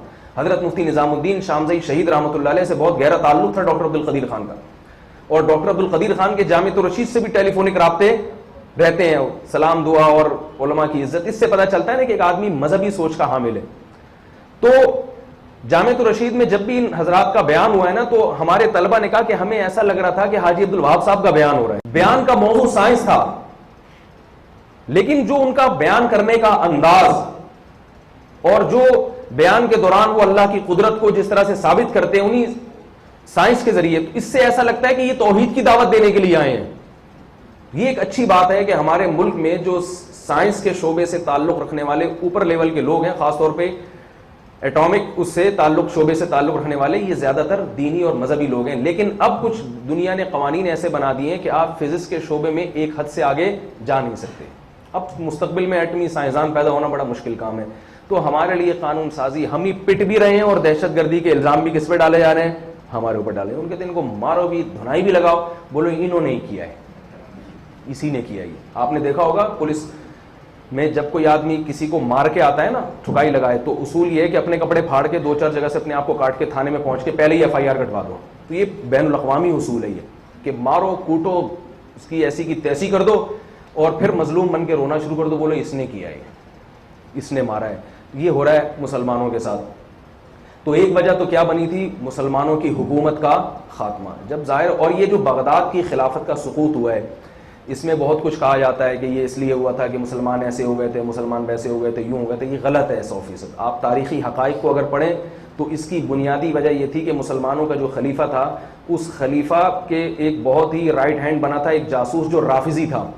اس نے اپنے آپ کو اس طرح سے مسلمانوں کا ہمدرد شو کر کے خلیفہ کے قریب پہنچ گیا. پھر ایک اسے مسلمانوں کی سرحدوں میں ایک ایسا حساس مقام دے دیا گیا جہاں جو یعنی ڈیفنس کے لحاظ سے نا وہ بہت ہی ایک حساس تھا. تو اس نے کیا کیا تھا کہ چنگیز خان اور یہ تاتاریوں کو جب انہوں نے حملہ کرنے کا سوچا نا بغداد پر, تو وہ اس جگہ سے ہٹ گیا تھا, اس نے ان کو اندر آنے دے دیا تھا. تو یہ مسلمانوں کے اندر سے منافقین کی طرف سے بغاوت ہوئی ہے جس کا خمیازہ بھگتنا پڑا ہے مسلمانوں کو. ہندوستان میں خلافت عثمانیہ کا جو خاتمہ ہوا اس کی میں ابھی آپ کو وجہ بتاتا ہوں کہ بہت ساری وجوہات میں ایک بہت بڑی وجہ کیا تھی. خلافت عثمانیہ کے خاتمے کی بھی ایک بڑی وجہ یہ تھی کہ ان لوگوں نے بھی اسباب اختیار کرنا کامیابی کے, اس کی طرف توجہ کم کر دی تھی. اس وقت بھی روحانیوں کا زور بہت تھا, وظیفے, یہ کام کرنے کے یہ وظیفہ ہے. میں نے کسی بڑے عالم سے سنا کہ خلافت عثمانیہ نے ایک بہت بڑا بحری بیڑا خریدا تھا اپنے ڈیفنس کے لیے, جنگی جہازوں کا. اس بحری بیڑے کو پورٹ سے نہیں لگنے دیا کہ اس میں بخاری کا ختم پہلے ہوگا, برکت آئے گی, قرآن خوانی ہوگی, آیت کریمہ کا اتنا ورد ہوگا, اس کے بعد یہ, اور گوڑا ان تمام تر چیزوں سے آزاد ہو کے وہ ترقی پہ ترقی کرتا چلا جا رہا تھا. اور ہمارے یہاں کیا ہو رہا تھا کہ اس پہ ختم ہوگا, اس پہ پھونکے ماری جائیں گی اتنی دفعہ آیت کریمہ پڑھ کے. تو بھائی صحابہ کے دور میں تو ہمیں نہیں ملتی ہیں چیزیں, اتنی پھونکے کہاں سے لوگ لاتے ہیں, اس کو بھی پھونک لگا دو, اس کو بھی پھونک لگا دو. ٹھیک ہے ایک چیز کی ایک حد تک اہمیت ہے, میں اس کا منکر نہیں ہوں کہ نفس پھونک ہی کا میں انکار کر دوں, لیکن یہ کہ آپ دیکھیں کہ دنیا کہاں جا رہی ہے اور آپ کن چیزوں میں پڑے ہوئے ہیں. فوج نہیں بنائی خلافت عثمانیہ نے. بھائی اتنی بڑی خلافت ہے, آپ ایک باقاعدہ منظم فوج تو بنائیں, اس کی ٹریننگ سینٹر تو فوج ہی نہیں تھی کوئی باقاعدہ. تو اس طرح پھر کبھی بھی کامیابی قدم نہیں چومتی. ہم نبی صلی اللہ علیہ وسلم کی سیرت کو دیکھتے, آپ نے اس دور میں کامیاب ہونے کے لیے اس دور کے جتنے وسائل تھے تمام وسائل کو اختیار کیا آپ صلی اللہ علیہ وسلم نے. یہاں تک کہ علماء نے لکھا ہے کہ آپ صلی اللہ علیہ وسلم نے جن کو سفیر منتخب کیا, اب دیکھیں نبی نے اسباب کتنے اختیار کیے. ہم نے اپنے علماء سے ایک بہت اہم بات سنی, بڑی قیمتی بات, کہ نبی صلی اللہ علیہ وسلم کی سیرت میں معجزے اور کرامتوں کا بہت تھوڑا تذکرہ ہے. زیادہ تذکرہ ہے اس دور کے جو سائنٹیفک اسباب تھے اور جو کسی بھی چیز کی جو لاجک تھی, یعنی آپ صلی اللہ علیہ وسلم کے ہر کام کی کوئی نہ کوئی لاجک تھی اس کے پیچھے. صلح حدیبیہ میں ہم دیکھتے ہیں جذبات یہ تقاضا کر رہے ہیں کہ دشمن کی اینٹ سے اینٹ بجا دو, مگر عقل کیا کہہ رہی ہے, بھائی تم 1400 ہو اور وہ ہزاروں کی تعداد میں ہے. 1400 ہزاروں کی تعداد سے نہیں لڑ سکتے, اسباب کی دنیا میں ایسا نہیں ہوتا. غزوہ بدر میں 313 کا 1000 سے جو مقابلہ ہوا, یہ تو ایک اتفاقی حادثہ تھا, ایک اتفاقی واقعہ تھا. آپ صلی اللہ علیہ وسلم جنگ کے ارادے سے نہیں گئے تھے, جنگ کے ارادے سے نہیں گئے تھے, اچانک ایک لڑائی ہو گئی جو بھگتنا پڑی, پھر اللہ کی مدد آئی, وہ ایک معجزہ تھا. ہم کیا کرتے ہیں, نبی صلی اللہ علیہ وسلم کی جو معجزوں والی زندگی ہے نا اس کو فالو کرتے ہیں کہ 313 نے چونکہ 1000 سے شکست دے دی اور ہم چونکہ اتنے سارے ہیں تو ہمارے لیے تو کوئی مسئلہ نہیں, تو اسلام کو دنیا میں پھیلانا کوئی مسئلہ ہی نہیں ہمارے لیے, ہم تو بہت زیادہ ہیں. بھائی آپ کیسے, نبی صلی اللہ علیہ وسلم نے غزوہ بدر میں لڑائی نہیں لڑی ہے, غزوہ احد میں آپ صلی اللہ علیہ وسلم نے صرف دفاع کیا ہے, اقدام نہیں کیا, صرف دفاع کیا ہے. کیوں, خود سے پہل کیوں نہیں کی؟ بھائی ہماری اتنی افرادی قوت نہیں ہے کہ ہم اتنے بڑے دشمن سے ابھی لڑائی کریں, افرادی قوت نہیں ہے ہمارے پاس. دفاع کی تو دفاع تو کرنا ہی پڑتا ہے نا, ورنہ وہ تو بالکل ہی ختم کر دے گا. غزوہ خندق میں کئی قبائل نے مل کر حملہ کیا ہے. آپ لوگ بور تو نہیں ہو رہے؟ جو ہو رہے ہیں وہ ذرا ہاتھ کھڑا کریں. بھائی جو تھک گئے ہیں وہ ذرا ہاتھ کھڑا کریں نا. میں بس جلدی سے سمیٹتا ہوں اپنی بات کو, باقی اگر موضوع رہ بھی گیا تو پھر کسی اور وقت, ٹھیک ہے. لیکن یہ بہت قیمتی باتیں آپ تک پہنچانا بہت ضروری ہے, یہ خاص طور پہ جو تعلیم یافتہ طبقہ ہے نا اس تک میں یہ باتیں امانت سمجھ کے جو ہم نے اپنے بڑوں سے سنی ہیں اور تحقیق کے میدان میں یہ بالکل درست باتیں ہیں. نبی صلی اللہ علیہ وسلم نے غزوہ خندق میں کیا کیا ہے, چاروں طرف سے قبائل نے حملہ کیا. تو آپ نے یہ نہیں کہا ہم ان تمام قبائل سے لڑیں گے اور ان کی اینٹ سے اینٹ بجا دیں گے. بھائی اسباب کی دنیا میں ایک قوم کا ایک وقت میں 10 قوموں سے مقابلہ ممکن نہیں ہے. آپ نے مشورہ لیا, مشورہ اس لیے کہ بھائی ممکن ہے کوئی ایسا مشورہ ہمارے سامنے. مشورہ کیوں لیا؟ آپ صلی اللہ علیہ وسلم کا خیال تھا کہ میری سمجھ میں نہیں آ رہا کہ میں کیا کروں ایسے موقع پہ, اسی وجہ سے مشورہ لیا نا. اللہ نے وحی بھی نازل نہیں کی ہے. اللہ کیوں وحی نازل نہیں کر رہے ہیں؟ تاکہ قوم کو صرف وحی کے راستے پہ نہ ڈالا جائے کہ قوم ہر موقع پر خواب اور وحی کا انتظار کرے. ایسا ان کو نظام دے کے جاؤ کہ ان کو بتاؤ جب ایسی سچویشن ہوگی تو آپ نے کیا کرنا ہے. آپ نے جتنے بھی ماہرین ان کو بٹھا کے ان سے ٹاک کرنی ہے, ان سے ڈسکس کرنا ہے کہ بھائی کیا کرنا ہے, اور اس کے بعد غور و فکر کر کے کوئی رائے متعین کرنی ہے. حالانکہ آپ صلی اللہ علیہ وسلم کو مشورے کی ضرورت نہیں تھی. آپ چاہتے اللہ سے دعا کرتے اللہ تو خود بتا دے کیا کرنا ہے. اللہ نے کہا نہیں بتاؤں گا. مشورہ لیں, آپ نے قوم کو ایک راستہ دکھانا ہے. بھائی ایسی مشکلات میں وہی ہمیشہ تھوڑی نازل ہوگی. آپ صلی اللہ علیہ وسلم نے مشورہ لیا. صحابہ کرام کبھی اس قسم کی جنگ سے واقف ہی نہیں تھے کہ کبھی کسی قبیلے پر اتنے قبیلوں نے اچانک حملہ کر دیا. ان کی انفرادی لڑائی ہے, ایک قبیلہ فلاں سے لڑ رہا ہے, فلاں اس سے لڑ رہا ہے, اس سے زیادہ نہیں ہوتا تھا. تو حضرت سلمان فارسی جو عجمی تھے, پرشین تھے, انہوں نے کہا کہ ہمارے ہاں ایسا ہوتا ہے, فارس میں ایسا ہوتا ہے کہ چاروں طرف سے قومیں حملہ کریں. آپ صلی اللہ علیہ وسلم نے پوچھا پھر تم کیا کرتے ہو؟ کہا یا رسول اللہ ہم خندقیں کھود دیتے ہیں چاروں طرف. خندقیں کھودنے سے یہ ہوتا ہے کہ گھوڑا جو ہے نا خندق کو کراس نہیں کر سکتا. پیدل تھوڑی آئیں گے, وہ پیدل آئیں گے تو پٹیں گے. پیدل کون آئے گا بھائی؟ عقل سے جو پیدل ہوگا وہ پیدل آئے گا. کیا خیال ہے بھائی؟ اور گھوڑا اتنی لمبی چھلانگ مار نہیں سکتا. تو اتنے لمبی لمبی چوڑی چوڑی خندقیں کھودی جائیں کہ کہیں سے بھی دشمن کی انٹری کا راستہ ہی نہ ہو. کتنا مشکل کام تھا. آپ صلی اللہ علیہ وسلم نے یہ نہیں کہا کہ بیٹھو آیت کریمہ کا ورد ہوگا بھائی, چلو بھائی سارے صحابہ بیٹھے ہو تسبیح لے کے آیت کریمہ پڑھو, بھوک لگاؤ, آلتو جلالتو آئی پہلا کو ڈالتو پھو, ابو جہل پہ اور وہ جو اس وقت زندہ تھے ان پہ پھونکے مارو. یہ نہیں ہے. ہماری بربادی کتنی سخت محنت ہے. اللہ کی مدد جب آتی ہے جب آپ اسباب کی انتہا تک پہنچیں. اس سے زیادہ ہم کر نہیں سکتے. اللہ کتنا مشکل کام ہے, آپ اندازہ لگاؤ. مدینہ کے چاروں طرف سے گولائی میں خندق کھودنا, اور اتنی چوڑی چوڑی خندقیں آسان کام نہیں ہے. لیکن آپ نے فرمایا ہمارے بس میں اللہ اس سے زیادہ کچھ بھی نہیں ہے. اور اس پہ بھی کامیابی یقینی نہیں تھی, کیونکہ عین ممکن تھا وہ کوئی پل بنا لیتے یا. اور اس میں ایک بڑا نقصان یہ تھا کہ معاشی سطح پہ آپ پوری دنیا سے کٹ گئے, کیونکہ جب وہ اندر نہیں آ سکتے تو آپ بھی تو مدینہ سے باہر نہیں جا سکتے. بہت مشکل ہے آپ لوگوں کو بات سمجھانا, بہت مشکل ہے. کتنا کہ بھائی وہ جب اندر نہیں آ سکتے تو مسلمان کتنے دن سروائیو کریں گے. تجارت جب تک نہیں ہوگی آپ کی دنیا سے, آپ کٹ گئے بالکل. ایران پر پابندی لگائی نا امریکہ نے, اس نے بہت سارے کھانچے کھول لیے, اب تک زندہ ہے. لیکن یہاں آپ کوئی کھانچا بھی نہیں کھول سکتے, کیونکہ کھانچا کھولنے کے لیے کوئی راستہ تو چاہیے نا. کسی کو رشوت کھلا کے بھی آپ جب نکلتے ہیں تو نکلنے کے لیے تو کوئی راستہ ہو, تو کیسے نکلیں گے خندقوں سے. لیکن آپ صلی اللہ علیہ وسلم نے کیا سوچا, بھائی ہمارے بس میں فی الحال ان کو روک دینا ہے, اس کے علاوہ ہمارے بس میں نہیں ہے, پھر دیکھیں گے آگے کیا کرنا ہے. یہ پھر بعد میں اس پہ مشورہ ہوگا, ابھی تو روکو تو گئی, ان کو نہیں ہے تو یہ تو ہمیں کاٹ کے کھا جائیں گے. کس قدر محنت کی ہے وہ غزوہ خندق کا مشہور واقعہ, اور کیسے نبی صلی اللہ علیہ وسلم نے پیٹ پہ 2 پتھر باندھے ہیں, بھوک سے تڑپے ہیں. پھر معجزوں کا اظہار ہوا ہے, جب بھوک سے صحابہ بلک رہے ہیں, قحط کا سما ہے, کھانے کو کچھ نہیں ہے. صحابی آتے ہیں, یا رسول اللہ بھوک, آپ نے اپنا پیٹ دکھایا, میرے پیٹ پہ 2 پتھر ہیں, تمہارے اگر 1 پتھر ہے. پھر ایک صحابی کے گھر میں تھوڑا سا کچھ کھانا تھا, انہوں نے کہا کم از کم نبی کو تو کھلا دوں, نبی کو تو کھلا دوں, آپ تو زندہ بچ جائیں. وہ صحابی گئے, اپنی زوجہ سے کہا, انہوں نے فرمایا لے آؤ. نبی کو لے کر آئے, نبی نے سب کو کہا آ جاؤ کھانا ہے. صحابی پریشان.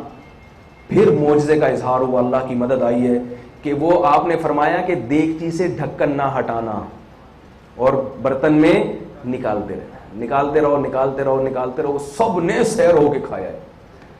ہمارے بس میں جو انتہا تھی کامیابی کو حاصل کرنے کے لیے, وہ اسباب اختیار کریں, اس کے بعد اللہ کی مدد ہوگی. ہماری بنیاد استخاروں سے شروع ہوتی ہے, سمجھ میں نہیں آ رہی میرا خیال ہے. ہماری بنیاد جھاڑ پھونک سے, وظیفوں سے شروع ہوتی ہے. کرامت ہو جائے گی, یوں ہو جائے گا, اللہ سے ہو جائے گا, بس خود بخود ہو جائے گا بیٹھے بیٹھے. پھر معجزہ, اور معجزہ نہ بھی ہو, مر بھی گئے تو کامیاب ہے. بھائی اللہ ہمارے بس میں جو تھا ہم نے کر لیا. گوڑے نہیں کی جو کامیابی ہے نا, اس کی بنیاد یہ ہے کہ وہ اسباب اختیار کرتا ہے. ہمارے گھر میں چوری ہو جائے, میرے گھر میں ایک دفعہ چوری ہوئی, 2-3 دفعہ چوری, چور سمجھ میں نہیں آ رہا کون ہے بھائی.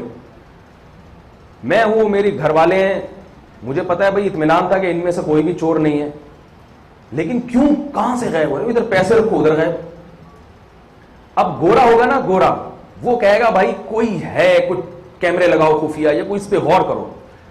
میں نے اپنے 2-3 دوستوں کو بتایا, یار کچھ سمجھ میں نہیں آ رہا. انہوں نے کہا یار جن ون کا اثر ہے. حقیقت ہے, یہ علماء کی باتیں بتا رہا ہوں آپ کو کہ تمہارے گھر میں جادو ہے, جنات غائب. میں نے کہا بینکوں سے کیوں نہیں نکال لیتے جنات ہے بھائی.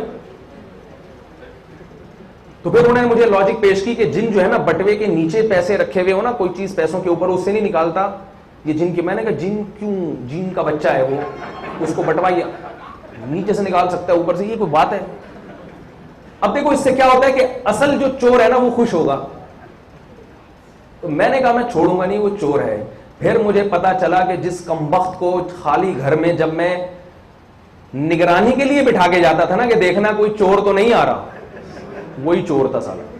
مجھے بعد میں پتا چلا کہ میری بائک کی بھی اس نے ایک چابی بنائی ہوئی تھی, اور وہ میری بائک لے کے ایک دن میں اس کو, وہ سمجھا تھا میں گھر پہ نہیں ہوں, تو میں گھر میں, میری بائک کہاں ہے. پھر میں چھپ گیا تو دیکھا کہ وہ چلاتا ہوا آ رہا ہے, اور پتا چلا اس نے کئی لوگوں کی بائکیں اس طرح سے چوری کی ہیں, ان کی ایک چابی بنوا لیتا ہے. تو وہی چور تھا جس کو میں تراوی کے لیے جاتا تھا, تو میں گھر والے جب نہیں ہوتے گھر میں تو میں اس کو گھر میں بٹھا دیتا, یار ادھر چوریاں بہت ہو رہی ہیں, ذرا صبر. میں اس کو بہت اعتماد کر رہا تھا. تو ہمارے ہاں یہ ساری, اب لڑکیوں کی شادیاں نہیں ہوتی, میرے پاس خواتین کے فون آتے ہیں, تو وہ اب قریب والوں نے ایک وظیفہ بتا دیا, ایک فلانے بزرگ نے بتا دیا, فلانے نے بتا دیا. میں ان سے کہتا ہوں بندے ہی نہیں ہے تو کہاں سے شادی ہوگی بھائی, بندے ہیں ہی نہیں, کہاں سے شادی ہوگی. اب اس پہ غور کیوں نہیں کرتے بیٹھ کے کہ بھائی جب عورتیں اتنی زیادہ ہیں, بندے ہیں ہی جو ہیں وہ شادیاں نہیں کر رہے. ماں اپنے بیٹے کی شادی نہیں کر رہی ہے, جب اس کے بیٹے کی شادی ہو, یہ کسی کی بہن کو نمٹائے گا تو پھر اس کی بہنوں کو بھی کوئی نمٹائے گا نا. 40 سال کی عمر ہو رہی ہے, نکاح نہیں ہو رہا, لڑکے کر ہی نہیں رہے ہیں, تو پھر لڑکیوں کی شادیاں کہاں. یہ وظیفے الٹے لٹک کے پڑھو نہیں ہوگا, کچھ بھی کر لو, خدا کی قسم میں کہتا ہوں جو تمہیں وظیفہ بتا رہے ہیں نا بچیوں کی شادی کے لیے, اس سے پوچھو تیری اپنی بیٹیوں کی شادی ہوئی ہے کہ نہیں ہوئی ہے؟ وہ بھی نہیں ہو. دعائیں ہو رہی ہیں کہ ان کی بھی شادی ہو جائے, اللہ ان کی بھی شادی ہو جائے, اللہ تمام بیٹے بچیوں کی اللہ شادی ہو جائے. جو دعا مانگ رہے ہیں وہ کم بات اپنے بیٹوں کی کرنی تھا شادی, اس نے اپنے بچوں کو پابندی لگائی, تو نہیں کرے گا ابھی, کیونکہ تو نے اگر کر لی تو تو بہو کو کھلائے گا میری, اور میری جیب میں پیسے آنا بند ہو جائیں گے. وہ لالچی ہے, وہ اپنی اولاد کی کمائی پہ نظر رکھ کے بیٹھا ہوا ہے. تو اسباب سے بالکل ہم لوگ اندھے ہو گئے ہیں, زمینی حقائق کا انکار کر دیتے ہیں ہم لوگ. تو میں یہ عرض کر رہا تھا کہ رسول اللہ صلی اللہ علیہ وسلم نے غزوہ خندق میں کتنے اسباب اختیار کریے ہیں. اقدامی جہاد نہیں کیا, خود سے حملہ نہیں کیا, صرف دفاع پر اکتفا, بھائی ان کو اندر آنے سے روک دو. غزوہ خندق میں جب, اور پھر اللہ کی مدد یہ بھی آئی کہ اللہ نے ایک طوفان بھیجا جس سے ان کے خیمے اکھڑ گئے, وہ زیادہ عرصہ وہاں رہ نہیں سکے, اور پھر وہ چلے گئے, اور پھر مسلمانوں کے لیے مدینہ سے باہر نکلنا آسان, جو ایک معاشی پریشانی تھی وہ بھی اللہ نے دور فرما دی. پہلی لڑائی صلح حدیبیہ میں آپ دیکھ لیں کیسی شرطیں رکھی گئی ہیں, جو بظاہر ایسا لگ رہا ہے کہ گویا دب کے رکھی گئی ہیں. ان میں ان کی باتوں کو تسلیم کیا گیا ہے کہ بھائی تمہارا قیدی اگر آئے گا تو ہم اس کو تمہارے حوالے کر دیں گے, ہمارا وہاں جائے گا ہمارے حوالے نہ کرنا. کتنی سخت جو ہمارے اگینسٹ جا رہی ہیں, لیکن ایک قانون ہے کہ بھائی بڑی مصیبت سے بچنے کے لیے چھوٹی مصیبت کو برداشت کیا جائے. یہ بڑی مصیبت ہے, لڑائی ہو گئی نا, پھر مسئلہ زیادہ خراب ہو جائے گا. اور چھوٹی مصیبت یہ کہ کوئی بات نہیں, ہمارا وہاں چلا گیا اور گرفتار ہو گیا, یہ جزوی نقصان ہے, اس کا ہم تحمل کر لیں گے. تو یہ ساری چیزیں ہمارے دماغوں سے نکل گئی ہیں, اسباب پہ غور نہیں ہوتا. نبی صلی اللہ علیہ وسلم نے کیا فرمایا, صحابی نبی کے پاس آئے کہ یا رسول اللہ, کہ میں اللہ پہ توکل کروں یا اونٹ کے رسی باندھوں. مشہور حدیث ہے, رسی کھلی چھوڑ دوں اور اللہ پہ توکل کروں, اللہ بچانے والا, یا پہلے رسی باندھوں اور اللہ پہ توکل نہ کروں. ان کا مطلب یہ تھا رسی پہ نظر رکھوں. آپ نے فرمایا شد عقالہ وتوکل علی اللہ, پہلے رسی باندھو اس کے بعد نظر کس پہ رکھو, اللہ. ہاں ایک الگ بات ہے, اسباب میں غلو جائز نہیں ہے, وہ وہمی ہو جاتا ہے انسان, وہ ایک الگ موضوع ہے. لیکن بتا رہا ہوں کہ جو بھی کسی شے کی کامیابی کے بنیادی اسباب ہیں وہ آپ کو پہلے اختیار کرنے پڑیں گے. کافر میں اور ہم میں فرق کیا ہے کہ کافر پھر ان اسباب پر نظر رکھتا ہے, اور ہم نظر کس پہ رکھتے ہیں, اللہ. بھائی ہمارا یہ کام تھا, باقی کون کرے گا, اللہ, اور کرتا ہے اللہ. مسلمان اگر کامیابی کی طرف چلنا شروع ہو تو مسلمان کی مدد کا اللہ نے وعدہ کیا ہے, گورے کی مدد کا اللہ نے وعدہ نہیں کیا. لیکن ہم چلتے ہی نہیں ہیں. ہمارے ہاں اچھا جلدی سے میں موضوع مکمل کروں کہ نبی صلی اللہ علیہ وسلم کی جو پہلی لڑائی ہے نا, جو آپ نے خود حملہ کیا, وہ فتح مکہ کی ہے, کیونکہ 10,000 کا لشکر تیار ہو چکا ہے. اب یہ اس قابل ہیں کہ کسی شہر پہ حملہ کریں اور اپنے ظلم کا انتقام لیں. تو یہ ساری چیزیں ہیں. نبی صلی اللہ علیہ وسلم نے جو سفیر بنائے تھے دوسرے ملکوں میں بھیجنے کے لیے, سفیر کا کام کیا ہوتا ہے, نمائندہ بن کے جاتا ہے.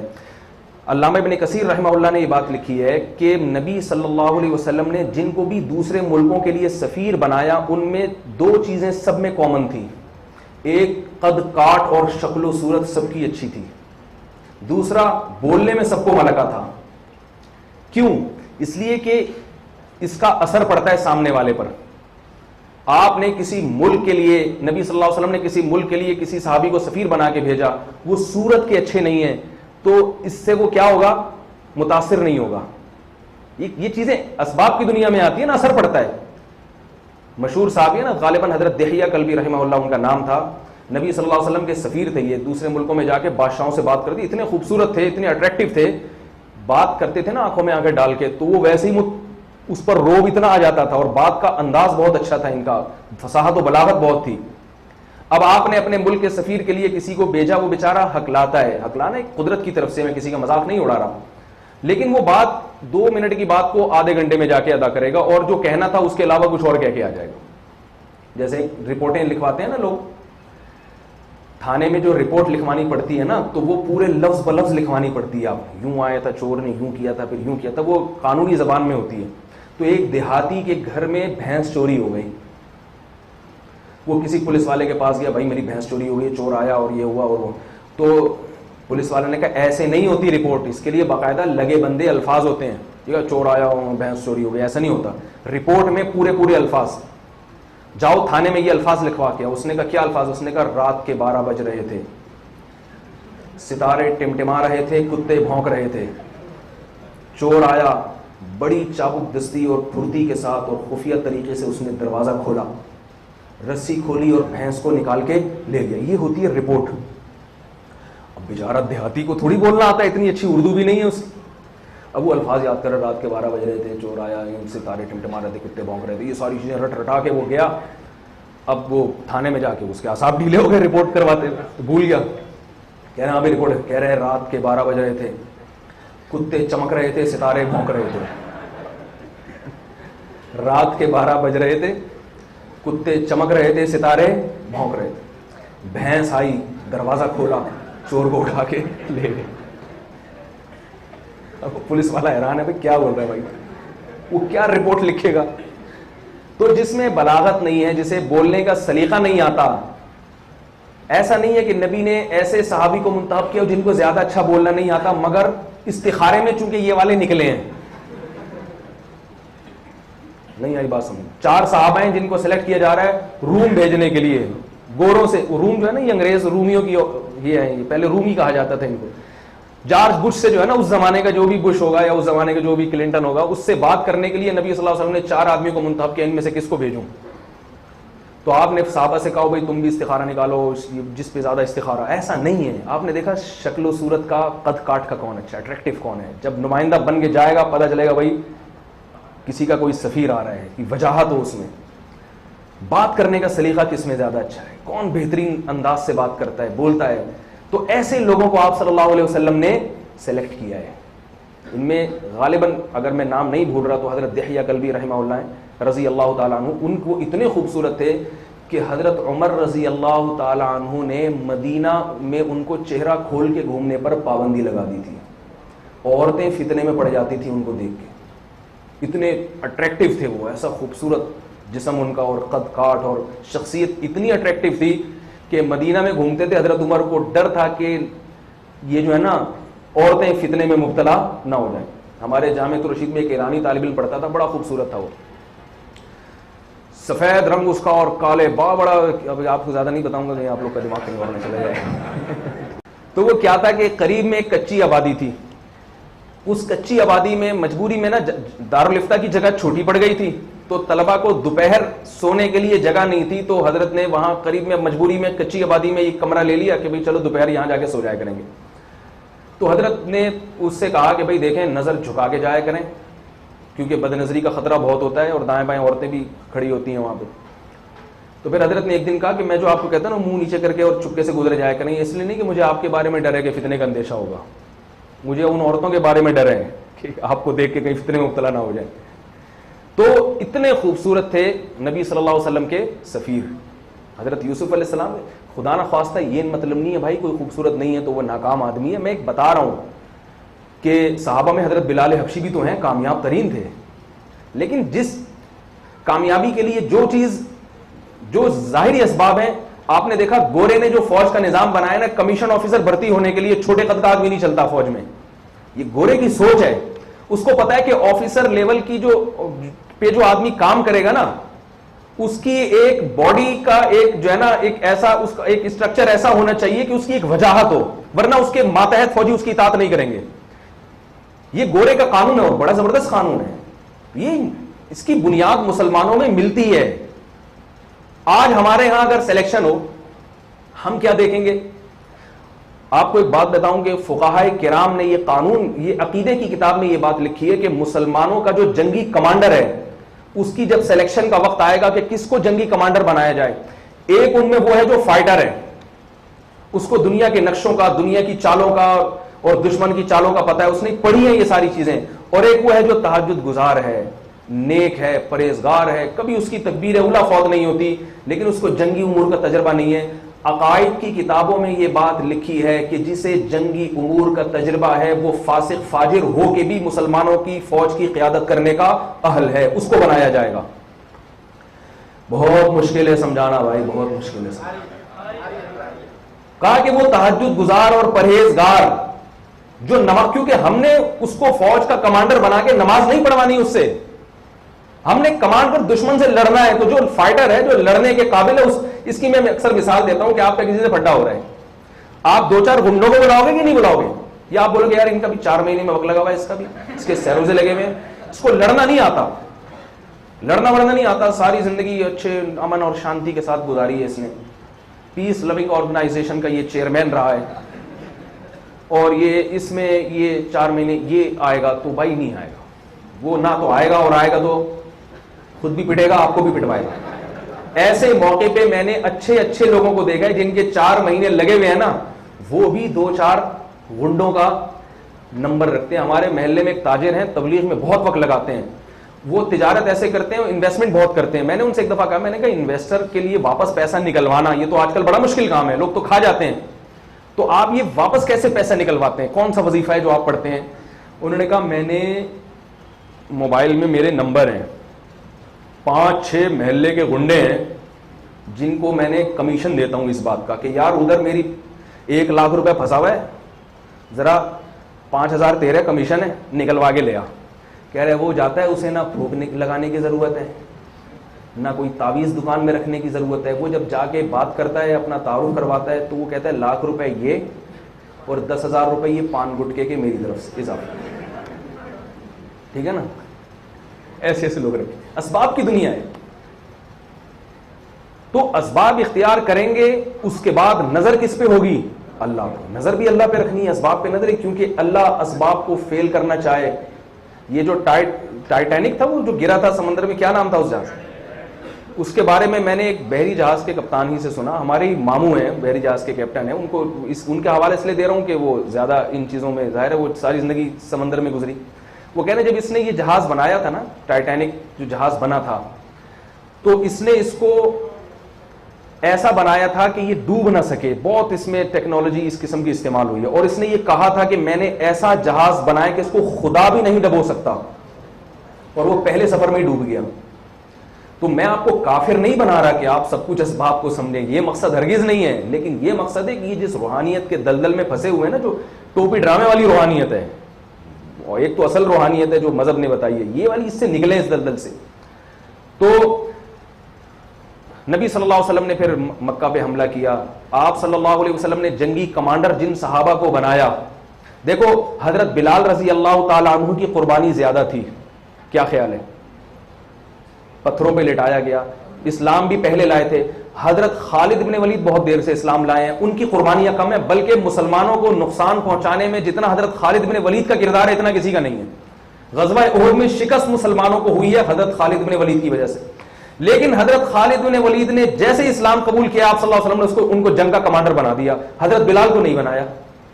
حضرت بلال کہہ سکتے تھے نا یا رسول اللہ میں پرانا ہوں، مجھے مؤذن بنایا ہوا ہے صرف مسجد میں اذان کہنے کے لیے. جنگ میں کمانڈ کس کو دی ہے؟ خالد بن ولید کو. وہ تو نئے نئے اسلام میں آئے، انہوں نے تو بہت نقصان پہنچایا ہے.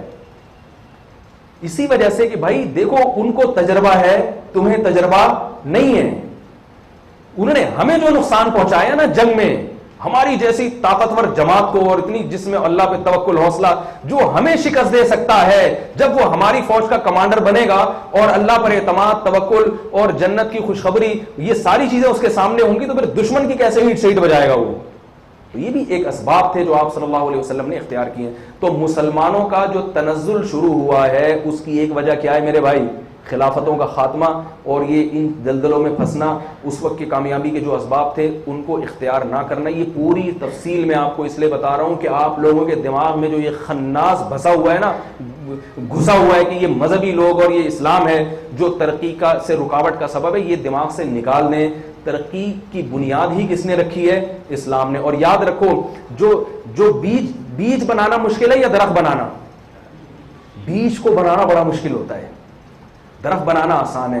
لیکن بیج بنانے والے کی محنت نظر نہیں آتی کیونکہ وہ اتنی سی ہوتی ہے، اور جو درخت کی محنت ہے نا وہ نظر آ رہی ہے، اتنا بڑا درخت، اتنی شاخیں اور اتنے پھل، اتنے آم گر رہے ہیں.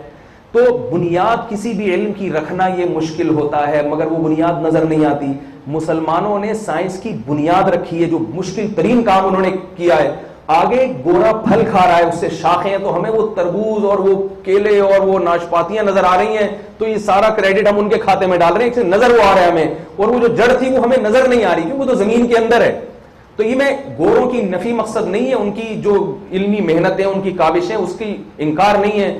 صرف آپ کو آپ کے باپ دادا اور آپ کے آباء و اجداد کی عظمت بیان کرنا مقصود ہے کہ اسلام ہی بنیاد بنی ہے اس تمام تر ترقی کا، اور آج جو دنیا میں تہذیب آپ کو نظر آ رہی ہے ان تمام تہذیبوں کے پیچھے مسلمانوں کا ہاتھ ہے۔ گورے اس بات کا اعتراف کرتے ہیں کہ ہمیں نہانا عربوں نے سکھایا ہے، ہم نہاتے نہیں تھے، اور بہت ساری چیزیں۔ تو پہلی بات تو یہ کہ آپ اپنے دماغوں سے یہ احساس کمتری ختم کریں۔ تو آپ میں جو نظریاتی بگاڑ پیدا ہو رہا ہے نا، نظریاتی بگاڑ، مذہب سے نفرت، اس نفرت کو ختم کریں آپ۔ دوسرا جو نظریاتی بگاڑ ہے وہ ہے فرقہ واریت۔ اب میں 2-3 منٹ کے اندر یا 5 منٹ کے اندر باقی موضوع کو میں جلدی سے سمیٹ کے ختم کروں گا، وقت بہت زیادہ ہو گیا ہے۔ یہ جو فرقہ واریت کی لعنت ہے نا، اس میں بہت کچھ ہے کہ دیکھو فرقے تو پیدا ہوں گے، یہ ہونی چاہیے، تو ہر قوم میں ہے، کیونکہ انسان کو اللہ نے دماغ دیا ہے، وہ اپنی رائے رکھتا ہے، وہ کہے گا میں یہ نہیں، میں یوں سمجھتا ہوں، تو وہ کہے گا میں یوں سمجھتا ہوں۔ اب اس میں یہ بڑا ایک مشکل مرحلہ ہوتا ہے کہ کون سا فرقہ صحیح ہے کون سا غلط ہے۔ تو اس میں یاد رکھو جو پرانا ہے وہ صحیح ہے، جو نیا ہے وہ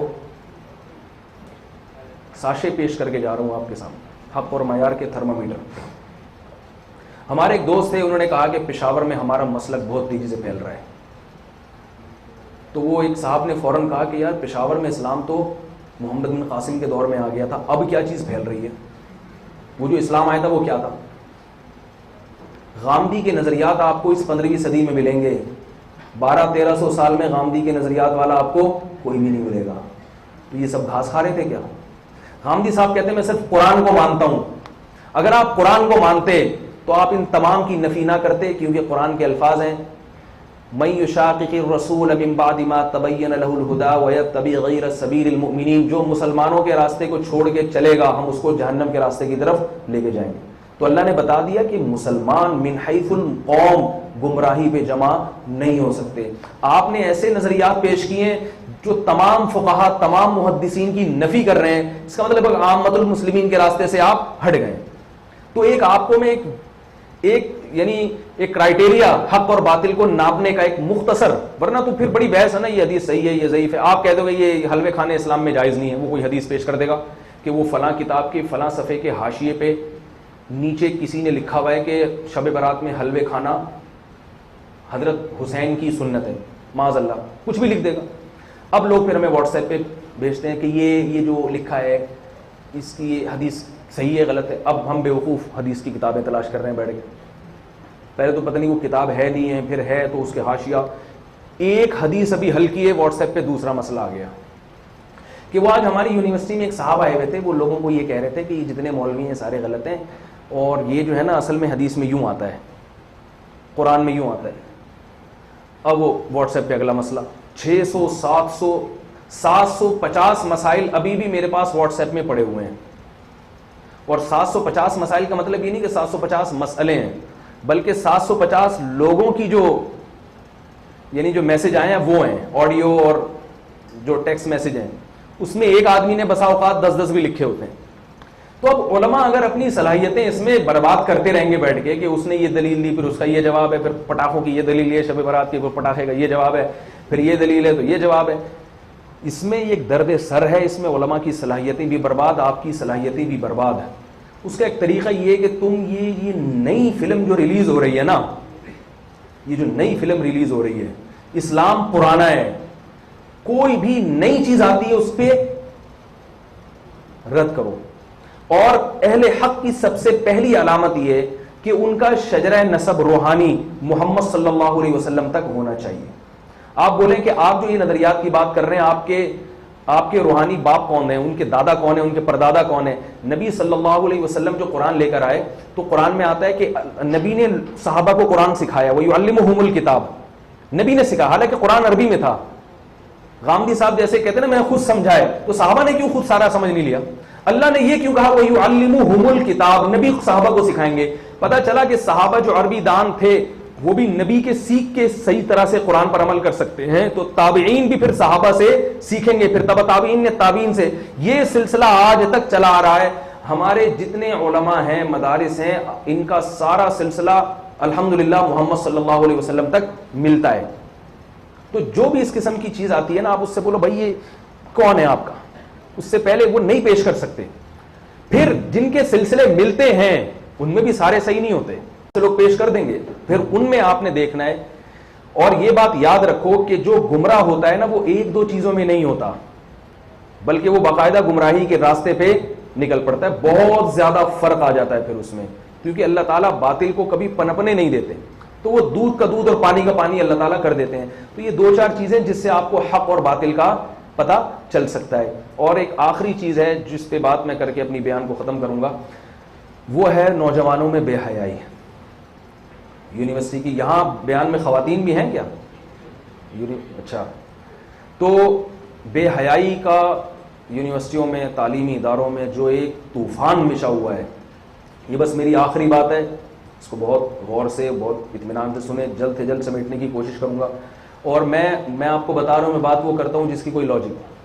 میری عادت یہ ہوتی ہے، ہوائی باتیں ہمارے بڑوں نے ہمیں سکھایا ہے کہ خام خواہ کی بیٹھ کے ادھر ادھر کی نہ پھینک کے آیا کرو، ٹھیک ہے نا، ایسی بات کیا کرو. پنجابی میں جسے کہتے ہیں گل ویلے دی تے پھل موسم دا، بات کرو موقع کی اور پھل کھاؤ.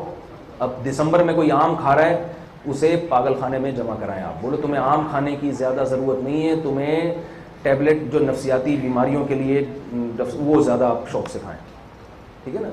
دسمبر میں کینو مالٹے کھائیں آپ، آم جون جولائی کا وہ ہے. تو یہ جو نوجوانوں میں ایک بے حیائی کا طوفان ہے، ہر بندے کی لڑکیوں سے دوستیاں، لڑکیاں خود اپنی طرف مائل کرتی ہیں، موبائل پہ باتیں، یہ آپ سب کو پتہ ہے کیا ہو رہا ہے. اس کے بہت سارے اسباب ہیں. اصل میں تو اس پر حکومت کنٹرول کر سکتی ہے. حکومت لڑکیوں کے لیے الگ کالج بنائے، یونیورسٹیاں بنائے، لڑکوں کے لیے. مس گیدرنگ کا اسلام میں تصور نہیں ہے، لیکن حکومت تو نہیں کرے گی یہ کام، بہت مشکل ہے. اور حکومت سے جو منوانے والے لوگ ہیں ان کا بھی حکومت سے منوانے کا جو طریقہ کار ہے وہ بھی عجیب صحیح ہے. کوئی باقاعدہ کوئی ایسی محنت نہیں ہوتی جو حکومت سے کوئی چیز باقاعدہ منوائی جائے، جو یعنی قانون کے دائرے کے اندر بھی ہو اور اثر اس کا جو اثر انگیز بھی ہو. تو یہ جو بے حیائی کا طوفان ہے نا، اس کو اب ہم اور آپ نے ہی کنٹرول کرنا ہے. دیکھو آپ اگر بے حیائی میں مبتلا ہوگے، وقتی لذت اور وقتی مزہ تو ہے اس میں، لڑکیوں سے دوستیوں کا ہر ایک کو شوق ہوتا ہے، اور لڑکیوں میں ہر ایک کو شوق ہوتا ہے کوئی نہ کوئی میرا فرینڈ ہو. اس سے ذرا کیونکہ بھائی تو اس سے بہن کو وہ ایزی لوڈ یہ سب چیزیں نہیں ہوتا نا. لڑکی کو وہ اپنے بھائی سے کہتے ہیں نا 500 کا بیلنس ڈال دو گے، تھپڑ مار کے بھگائے گا، دماغ خراب ہے، موبائل ہی چھین لے گا. آپ سے اگر کوئی لڑکی کہے کہ ایکسکیوز می ذرا 500 کا بیلنس ڈال دے، آپ 5000 کا ڈال دیں گے. کیا خیال ہے؟ قرضہ لے کے ڈال دیں گے آپ. تو یہ ایک انٹرٹینمنٹ ہے، وقت بہت اچھا گزرتا ہے اس سے، اور بہت اچھی لائف ہو جاتی ہے. یہ ہر آدمی کہے گا، اور لوگ پھر اس کے کہ بھائی آج کل ایک بہت ٹینشن ہے اور ڈپریشن ہے، تو کیا ہے اگر تھوڑی سی ہیلو ہائی ہو جائے. میں اس کے نقصانات پر زیادہ نہیں جاؤں گا. اسلام نے پابندی لگا دی تو اللہ سے بڑھ کر کسی کا قانون نہیں ہو سکتا. اللہ نے دوستیاں لگانے پر قرآن میں صاف آیت ہے، وَلَا مُتَّخِذَاتِ أَخْدَانٍ، تم دوستیاں نہیں لگا سکتے، تمہیں اجازت نہیں ہے. اب یہ کرنا کیا ہے، اس کا حل کیا ہے؟ اس کا سب سے بڑا حل وہی ہے جو ہمیں میڈیکل سائنس نے دیا اور جو ہمیں قرآن و سنت نے دیا. وہ یہ کہ آپ کو بھوک لگے تو روٹی کھانے کے دو طریقے ہیں، ایک ہے چوری کر کے کھاؤ، ایک ہے محنت کر کے پیسہ کماؤ اور خرید کے کھا لو. اس کے علاوہ کوئی اور طریقہ آپ کے ذہن میں ہو تو مجھے ذرا بتائیں پلیز. بتاؤ نا میرے بھائی. اس کا یہ طریقہ ہے آپ خانقاہ جوائن کر لیں. نہیں، ہمارے گھر بھی آ کے روٹی ہی کھائیں گے نا، مجھے تو نہیں کھائیں گے نا. حلال طریقے سے آپ، کیونکہ بھوک لگنا یہ نیچرل ہے، یہ فطرت ہے، اس کا تقوی سے اور فحاشی سے کوئی تعلق نہیں ہے. جب اللہ نے مرد بنایا تو عورت کی طرف اس کی رغبت ہوگی، عورت بنایا تو مرد کی طرف اس کی رغبت ہوگی، یہ لازمی ہے. یہ ایسا ہو نہیں سکتا کہ یہ چیز ختم ہو جائے. تو اس لیے اسلام نے یہ نہیں کہا کہ عورت سے دور رہو، اسلام نے کہا تم عورت کے قریب جاؤ نکاح کر کے. یہ جو کہا جاتا ہے نا کہ نکاح اس لیے کیا جاتا ہے تاکہ زنا سے بچیں، میں اس تعبیر کو نہیں مانتا. میں کہتا ہوں زنا سے بچنے کا حکم اس لیے تاکہ نکاح کریں. جو یہ کہتے ہیں نا کہ نکاح ایک مجبوری میں کیا جاتا ہے تاکہ زنا نہ ہو، وہ نکاح کو ایک مجبوری کی چیز بنا رہے ہیں کہ یار اب وہ کوئی راستہ نہیں ہے تو شادی کر لو. تو وہ گویا یہ بتا رہے ہوتے ہیں کہ اصل تو یہ کہ عورت سے دور رہنے کے لیے بنایا ہے، مجبوری میں نکاح کر لو. ایسا نہیں ہے. اللہ نے عورت کو مرد کے لیے اور مرد کو عورت کے لیے پیدا کیا، ان کو دور رہنے کے لیے پیدا نہیں کیا، ان کو ساتھ زندگی گزارنے کے لیے پیدا کیا ہے. یہ چیز اپنے دماغوں میں لے کر آنی ہے آپ نے.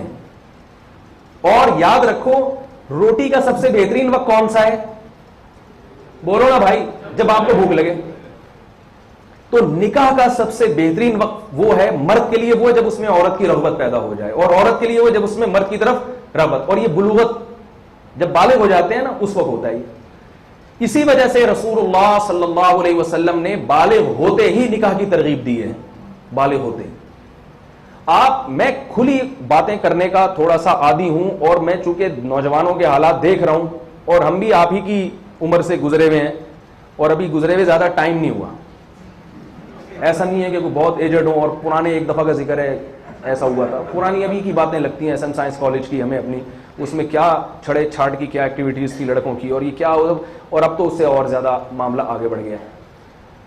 تو میں کلیئر کٹ کچھ باتیں کروں گا. میری باتوں سے جو بزرگ حضرات ہیں، والدین ہیں، بعض دفعہ ناراض ہو جاتے ہیں، تو میں ان سے خاص طور پہ کہوں گا میرا مقصد آپ کی حق تلفی نہیں ہے بڑوں کی، اور ان کو ناراض کرنا نہیں ہے. میرا مقصد ہے اس نوجوان نسل کو بچانے کی اپنی سی کوشش کرنا، جو اس ٹوٹے پھوٹے علم کی روشنی میں جو اللہ نے ہمیں دیا ہے. یاد رکھیں جلدی نکاح کے معاملے میں آپ پر شریعت کسی کی بھی اطاعت کو واجب قرار نہیں دیتی. آپ والدین کو منانے کی کوشش کریں، اگر نہیں مانتے آپ نکاح کر کے بتا دیں ابا میری شادی ہو گئی ہے. اس میں آپ کو گناہ کوئی نہیں ہوگا، ثواب ملے گا. ثواب کی میری طرف سے انشاءاللہ گارنٹی ہے. حالات کی تو میں گارنٹی کسی کی بھی نہیں لیتا، اپنی ذمہ داری ہے. حالات کی کوئی گارنٹی. ایک صاحب میرے پاس ہے، میں 4 شادیاں کرنا چاہتا ہوں، آپ سے مشورہ لے رہا ہوں. میں نے کہا ثواب کی گارنٹی ہے، حالات کی گارنٹی نہیں. بھائی اپنی ذمہ داری پہ کرو، ہمیں نہیں بولنا کہ یہ ہو گیا تو میرے سالے کھڑے ہوئے ڈنڈے لے گئے اور یہ کرنے میں پٹ رہا ہوں میں، یہ ہو گیا. ثواب کی گارنٹی ہے. حالات تو پھر ہر آدمی کے اپنے ہوتے ہیں نا. تو آپ یونیورسٹی میں پڑھتے ہیں، کسی لڑکی کی طرف آپ کی طبیعت مائل ہوتی ہے، دل چاہتا ہے اس طرف، تو نکاح کا پیغام بھیجتے ہیں. اس کے والدین سے بات کریں، بھائی میں نکاح کرنا چاہتا ہوں. والدین راضی ہو جائیں نکاح کر لیں. پھر والدین کہیں گے ابھی بچی یوں کرے گی تو پھر یوں کرے گی تو بلانا ہوگا، پھر ڈمکانا ہوگا، 4 سال میں یہ بنے گی. پھر آپ نکاح کر لیں، بولے ہو گئی ہے. آئی بات سمجھ؟ آپ ہاں شاید اس کو مذاق سمجھ رہے ہیں، لیکن اگر اس پر عمل نہ کیا، خدا کی قسم یہ زنا اتنی تیزی سے معاشرے میں پھیلے گا. ہمارے بہت سے بڑے حضرات کو ان حالات کی حساسیت کا علم نہیں ہے جس حالات کی طرف ینگ جنریشن جا رہی ہے. اس لیے وہ میری باتوں کا مذاق بھی اڑاتے ہیں، کہتے ہیں پاگل ہو گیا، دماغ خراب ہو گیا ہے.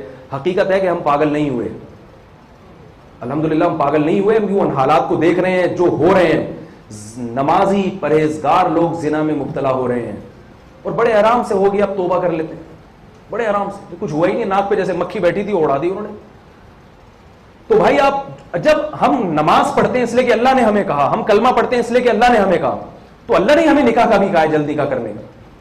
اس لیے اس میں کسی کی نہ سنیں، آپ جتنا جلدی نکاح ہو سکتا ہے آپ نکاح کریں. ایک بہت بڑا اشکال ہوگا کہ بھائی نکاح کے بعد تو ایک بہت بڑی ذمہ داری، جیسے آپ نکاح کی بات کریں گے گھر میں تو آپ کو لوگ پتہ کیا کہیں گے، اف او اتنی بڑی ذمہ داری. نکاح کوئی بچوں کا کھیل ہے، آسان رکھا ہے. یہ باتیں ہوتی ہیں آج کل، بچوں کا کھیل ہے کہ ادھر نکاح کیا اور صرف حجاب و قبول ہوگی. بھائی بڑی بڑی ذمہ داریوں کا پہاڑ ہے جو گردن پہ آ جاتا ہے. اف ایسے کر کے آپ کو ڈرائیں گے جیسے کوئی بم پھٹنے والا ہے.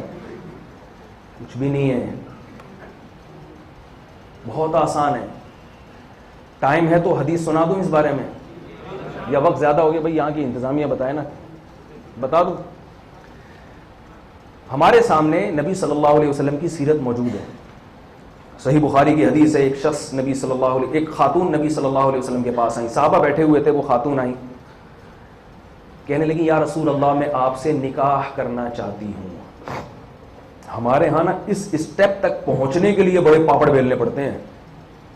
نکاح کا پیغام بھیجنے کے پہلے یہ والے وہاں جائیں گے، پھر وہ والے یہاں آئیں گے، پھر وہ والے یوں جائیں گے، پھر مٹھائی لے کے آئیں گے، پھر 6 مہینے استخارے میں لگتے ہیں.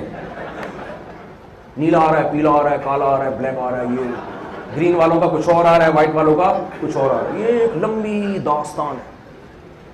خاتون آئیں نبی صلی اللہ علیہ وسلم کے پاس، پردے میں تھیں. عرض کیا یا رسول اللہ میں آپ سے نکاح کرنا چاہتی ہوں. آپ نے نہیں فرمایا استخارہ کیا تم نے؟ ممکن ہے کوئی کہ بھائی نبی سے نکاح کے لیے تو استخارے کی ضرورت نہیں ہے، لیکن اس کے علاوہ بھی واقعات ہیں. استخارے کی اپنی ایک اہمیت ہے، اس پر ایک میرا الگ بیان ہے. وہ بار بار وہ استخارے کی جو شرعی حیثیت ہے وہ کیا ہے، وہ ایک الگ چیز ہے. میں ابھی اس کو بیان نہیں کر رہا، کہیں آپ یہ سمجھیں کہ یہ سرے سے استخارے ہی کے وجود کے منکر ہیں، ایسا نہیں ہے. آئیں یا رسول اللہ آپ سے نکاح کرنا چاہتی ہوں. آپ نے یہ نہیں کہا اف پہلے بھی اتنی ذمہ، ابھی غزوہ خندق سے فارغ ہوا ہوں ہیں بھائی، اور پہلے سے میرے نکاح میں 9 بیویاں پہلے سے موجود ہیں، اف اتنی بڑی ذمہ داری میری گردن پہ. نہیں آ رہی بات. اور ابھی تو میں نے مکہ فتح، ابھی تو میں اجتماعی مفاد میں، قوم کے اجتماعی میں، مجھے اللہ نے شادیاں کرنے کے لیے تھوڑی بھیجا ہے یہاں پہ. مجھے تو پوری دنیا میں اسلام کو غالب. بھائی کیا ہے ان حرکتوں میں شادیاں وادیاں، یہ کیا ہے؟ کچھ بھی نہیں کہا آپ صلی اللہ علیہ وسلم نے، بلکہ ان خاتون کے چہرے کی طرف دیکھا. شریعت میں جائز ہے، جس سے نکاح کرنا چاہتے ہیں اس کو دیکھ لیں، اگر پسند آئے تو نکاح کریں، نہیں پسند آ رہی تو آپ اس کو مسترد کر سکتے ہیں. آپ صلی اللہ علیہ وسلم نے ان خاتون کے چہرے کی طرف نظر ڈالی اور نظر جھکا دی. اس کے بعد آپ نے انکار نہیں کیا تاکہ ان کا دل نہ ٹوٹے. یہ نبی کے اخلاق تھے، صاف انکار نہیں، بس خاموشی. اس خاموشی سے وہ خاتون سمجھ گئیں کہ آپ صلی اللہ علیہ وسلم مجھ سے نکاح نہیں چاہتے. بات آ رہی ہے سمجھ میں کہ نہیں آ رہی؟ وہ سمجھ گئیں کہ آپ صلی اللہ علیہ وسلم مجھ سے نکاح نہیں چاہتے. یہ نبی کے اخلاق ہیں کہ صاف منع نہیں کر رہے. لوگ کرتے ہیں نا کہ رشتوں کا انکار کرتے ہیں، میں آپ کی بچی کی ناک پسند نہیں آئی، یہاں کی بہت بری حرکت ہوتی ہے، بد اخلاقی والی بات ہوتی ہے. کوئی بہانہ کر دو بھائی کہ ایسا ہے کوئی مسئلہ کھڑا ہو گیا اس وجہ سے. تو آپ صلی اللہ علیہ وسلم کے اخلاق تھے. لیکن وہ خاتون سمجھ گئی کہ نکاح نہیں کرنا چاہ رہے، اور صحابہ بھی سمجھ گئے کہ آپ صلی اللہ علیہ وسلم کو ان سے نکاح میں رغبت نہیں ہے. مجمع میں ایک اور صحابی تھے، انہوں نے کہا یا رسول اللہ اگر آپ کو ان سے نکاح میں رغبت نہیں ہے تو میرا نکاح کرا دیں ان سے. وہ خاتون اس پیشکش پہ خاموش ہیں. یہ اس کی علامت ہے کہ وہ خاتون اس پہ راضی. انہوں نے بھی دیکھا ہوگا، اس جن صحابی نے پیشکش کی ان کو دیکھا، تو وہ خاتون کا خاموش رہنا اس کی علامت کہ وہ راضی ہیں. ٹھیک ہے، ورنہ وہ کہہ دیتی ہیں یا رسول اللہ یہ تو چاہ رہے ہیں لیکن میں تو آپ سے چاہتی تھی، ان سے نہیں چاہتی میں نکاح. وہ خاتون خاموش ہیں تو نبی سمجھ گئے کہ یہ بھی راضی ہیں. تو آپ نے ان صحابی کو یہ نہیں کہا ابے کیا ہو گیا، آسان ہے. وہی جو آج کل ہمارے یہاں مشہور ڈائلاگ ہے نا، اف یہ وہ ایسے ڈرامے بازیاں. آپ نے ان سے فرمایا کہ تمہارے پاس مہر کے لیے کچھ چیز ہے؟ صحابی نے کہا یا رسول اللہ کچھ بھی نہیں ہے، یہ جو ایک تہبند پہن کے بیٹھا ہوں نا ہزار، اس کے علاوہ کسی چیز کا بھی مالک نہیں ہوں. قمیض نہیں ہے، قمیض بغیر قمیض کے بیٹھے ہوئے تھے. خاتون کو اختیار تھا صحابیہ کو کہ وہ کہتی اتنے غریب سے میں نے نہیں کرنی. یہ بالکل اختیار ہے عورت کو. وہ کہتے بھائی آپ بالکل غریب آدمی، میں نہیں کر سکتی، میرا جو مالی اسٹیٹس ہے، جو مالی وہ رہن سہن بہت اونچا ہے، میں گزارا نہیں کر سکتی. لیکن وہ خاتون بھی شاید غریب ہوں گی. انہوں نے سوچا کہ میں اکیلی زندگی غربت میں گزار رہی ہوں تو چلو کچھ ذمہ داری تو ڈیوائڈ ہو جائے گی نا، کچھ تو ذمہ داریاں تقسیم ہو جائیں گی، تو چلو غریب بھی راضی، غریب پہ بھی خوش ہوں. تو جب وہ راضی ہیں تو نبی نے صحابی کو پھر تانا نہیں دیا. اس سے پتہ چلتا ہے کہ اگر کوئی لڑکی راضی ہے پھر لڑکے کا نہیں دیکھا جائے گا کہ تمہاری تنخواہ ہے یا نہیں ہے، تمہارے پاس پہننے کے لیے پاجامہ ہے یا نہیں ہے. آج بہت سی جگہوں پر لڑکی راضی ہے، لڑکی والے راضی ہیں، لڑکے کا باپ نہیں کرنے دے رہا کہ ابھی تیری تنخواہ کم ہے میں تیری شادی نہیں کروں گا. وہ بھائی تنخواہ کا اثر باپ پہ تھوڑی پڑے گا، کس پہ پڑے گا؟ بیوی پہ پڑے گا نا. جب وہ راضی ہے تو یہ کیوں؟ وہ اس لیے کہ بیٹے کے مال پہ نظریں لگا کے بیٹھے ہوئے ہیں. یہ لالچ ہے. یہ والدین کے لیے جائز نہیں ہے کہ اپنی اولاد کو اس لیے نکاح سے روکیں کہ اس کی تنخواہ میں کہیں ہماری بہو شریک نہ ہو جائے. یہ بہت بری حرکت ہے. آپ صلی اللہ علیہ وسلم فرمایا کہ جاؤ تلاش کرو ولو خاتم من حدید، لوہے کی انگوٹھی بھی اگر ملتی ہے تو لے آؤ، چاندی کی نہیں ہے، سونے کی، تاکہ مہر کا انتظام ہو جائے. وہ صحابی گئے تلاش کر کے، فرمایا واللہ یا رسول اللہ لا املک الا ازاری، اللہ کی قسم اس تہبند اور دھوتی کے علاوہ کسی چیز کا مالک نہیں ہوں میں. اور کہنے لگے یا رسول اللہ یہ تہبند ان کو مہر میں دے دیں. آپ نے فرمایا کہ تم کیا پہنو گے؟ یہ حدیث کے الفاظ ہیں. جلستا والا ازار الگ، شادی کے شوق میں یہ بھول گئے کہ ایک ازار ایک وقت میں ایک ہی پہن سکتا ہے. ان صحابی کو اتنا شوق ہو گیا نا نکاح کا. تو آپ نے یہ بھی نہیں کہا کہ جاؤ کسی خانقاہ میں اپنے یہ جو ہے نا علاج کراؤ. تمہیں عورت دیکھ کے اتنی جلدی شادی کا شوق پیدا ہو گیا کہ پہننے کے کپڑے ہیں نہیں اور شادی کی رٹ لگائی ہوئی ہے. یہ سارے ڈائلاگ ہیں جو ہمارے یہاں بولے جا رہے ہیں. بھئی آپ جانتے تھے کہ مرد ہیں تو مجھے یہ پسند نہیں ہے، ان کو پسند آ رہی ہے تو ٹھیک ہے، تمہیں پسند آ رہی ہے، اللہ نے اس لیے تمہارے لیے پیدا کیا ہے نا، تمہیں جو پسند آ رہی ہے اگر وہ راضی ہے تمہارے ساتھ ٹھیک ہے رہو. تمہارا آپس کا مسئلہ ہے کہ غربت میں گزارا کرتے ہو یا مالداری میں، یہ تمہارے آپس کے مسائل ہیں. ذرا بھی حوصلہ شکنی نہیں کی. تو وہ کہنے لگے یا رسول اللہ ازار دے دیں. آپ نے فرمایا تم کیا پہنو گے؟ تو پھر آپ صلی اللہ علیہ وسلم نے ان سے کہا کہ جاؤ تلاش کرو. دوبارہ گئے, پھر کہنے کہ واللہ لا املک الا ازاری, خدا کی قسم کچھ بھی نہیں ہے. مہر تو ضروری ہے نکاح میں. آپ صلی اللہ علیہ وسلم گردن چکا کے بیٹھ گئے. کیا مجلس تھی, کیا وقار تھا, کیسی. یہ پورا ایک امت کو سبق دیا جا رہا تھا ایک چھوٹے سے واقعے میں. تو وہ صحابی مایوس ہو کے گھر چلے گئے کہ بھائی کچھ بھی نہیں ہے, مہر وہر نہیں ہے, ایسی میری شادی وادی نہیں ہوگی. یہ بھی گئے ہیں اور ادھر نبی سوچ رہے ہیں کہ کوئی انتظام کرو ان کی شادی کا. جب وہ گھر پہنچے آپ نے ایک صحابی کو بھیجا ان کو دوبارہ بلا کے لاؤ.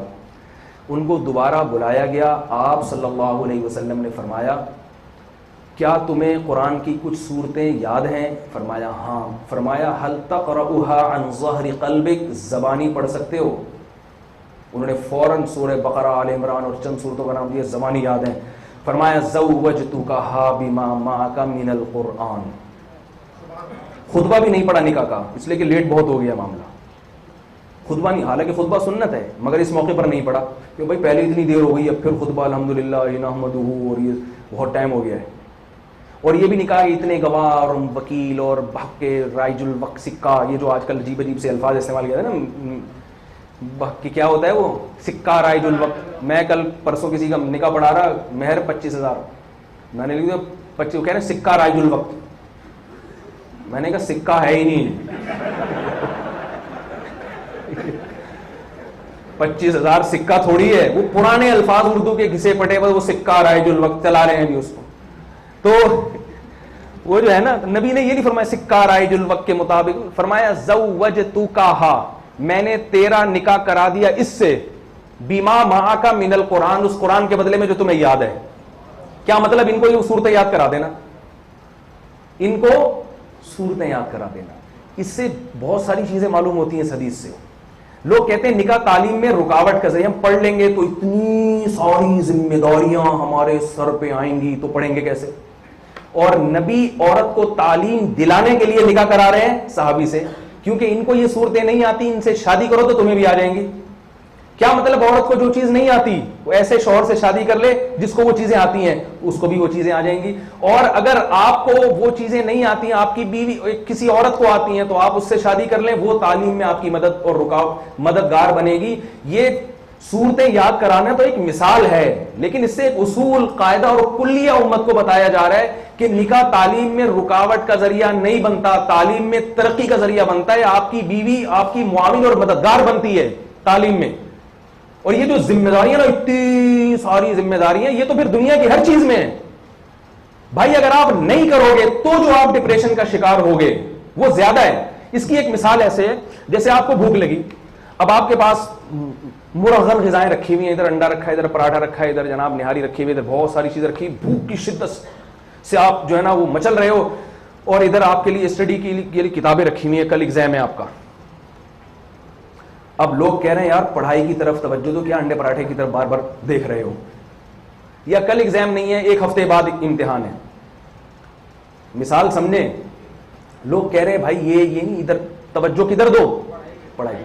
آپ پڑھائی میں توجہ تو دو گے, لیکن تھوڑی دیر بعد پھر خوشبو آئے گی آپ کو نہاری, یار ایک نوالا تو لے لوں میں, کیا خیال ہے؟ آپ ایک ہفتے تک مچلتے ہی رہو گے. اور یہ بھی جب آپ میں بہت تقویٰ ہوگا, انتہائی تقویٰ, جو شاید آج کل جنہوں نے پوری زندگیاں وقف کی ہوئی ہے نا ریوڑ میں, ان میں تو شاید ہو, وہ بھی شاید کے ساتھ, کیونکہ یہ تقویٰ کی مارکیٹ میں مثال ملتی نہیں ہے. صحابہ میں نہیں ملتی تھی بھائی.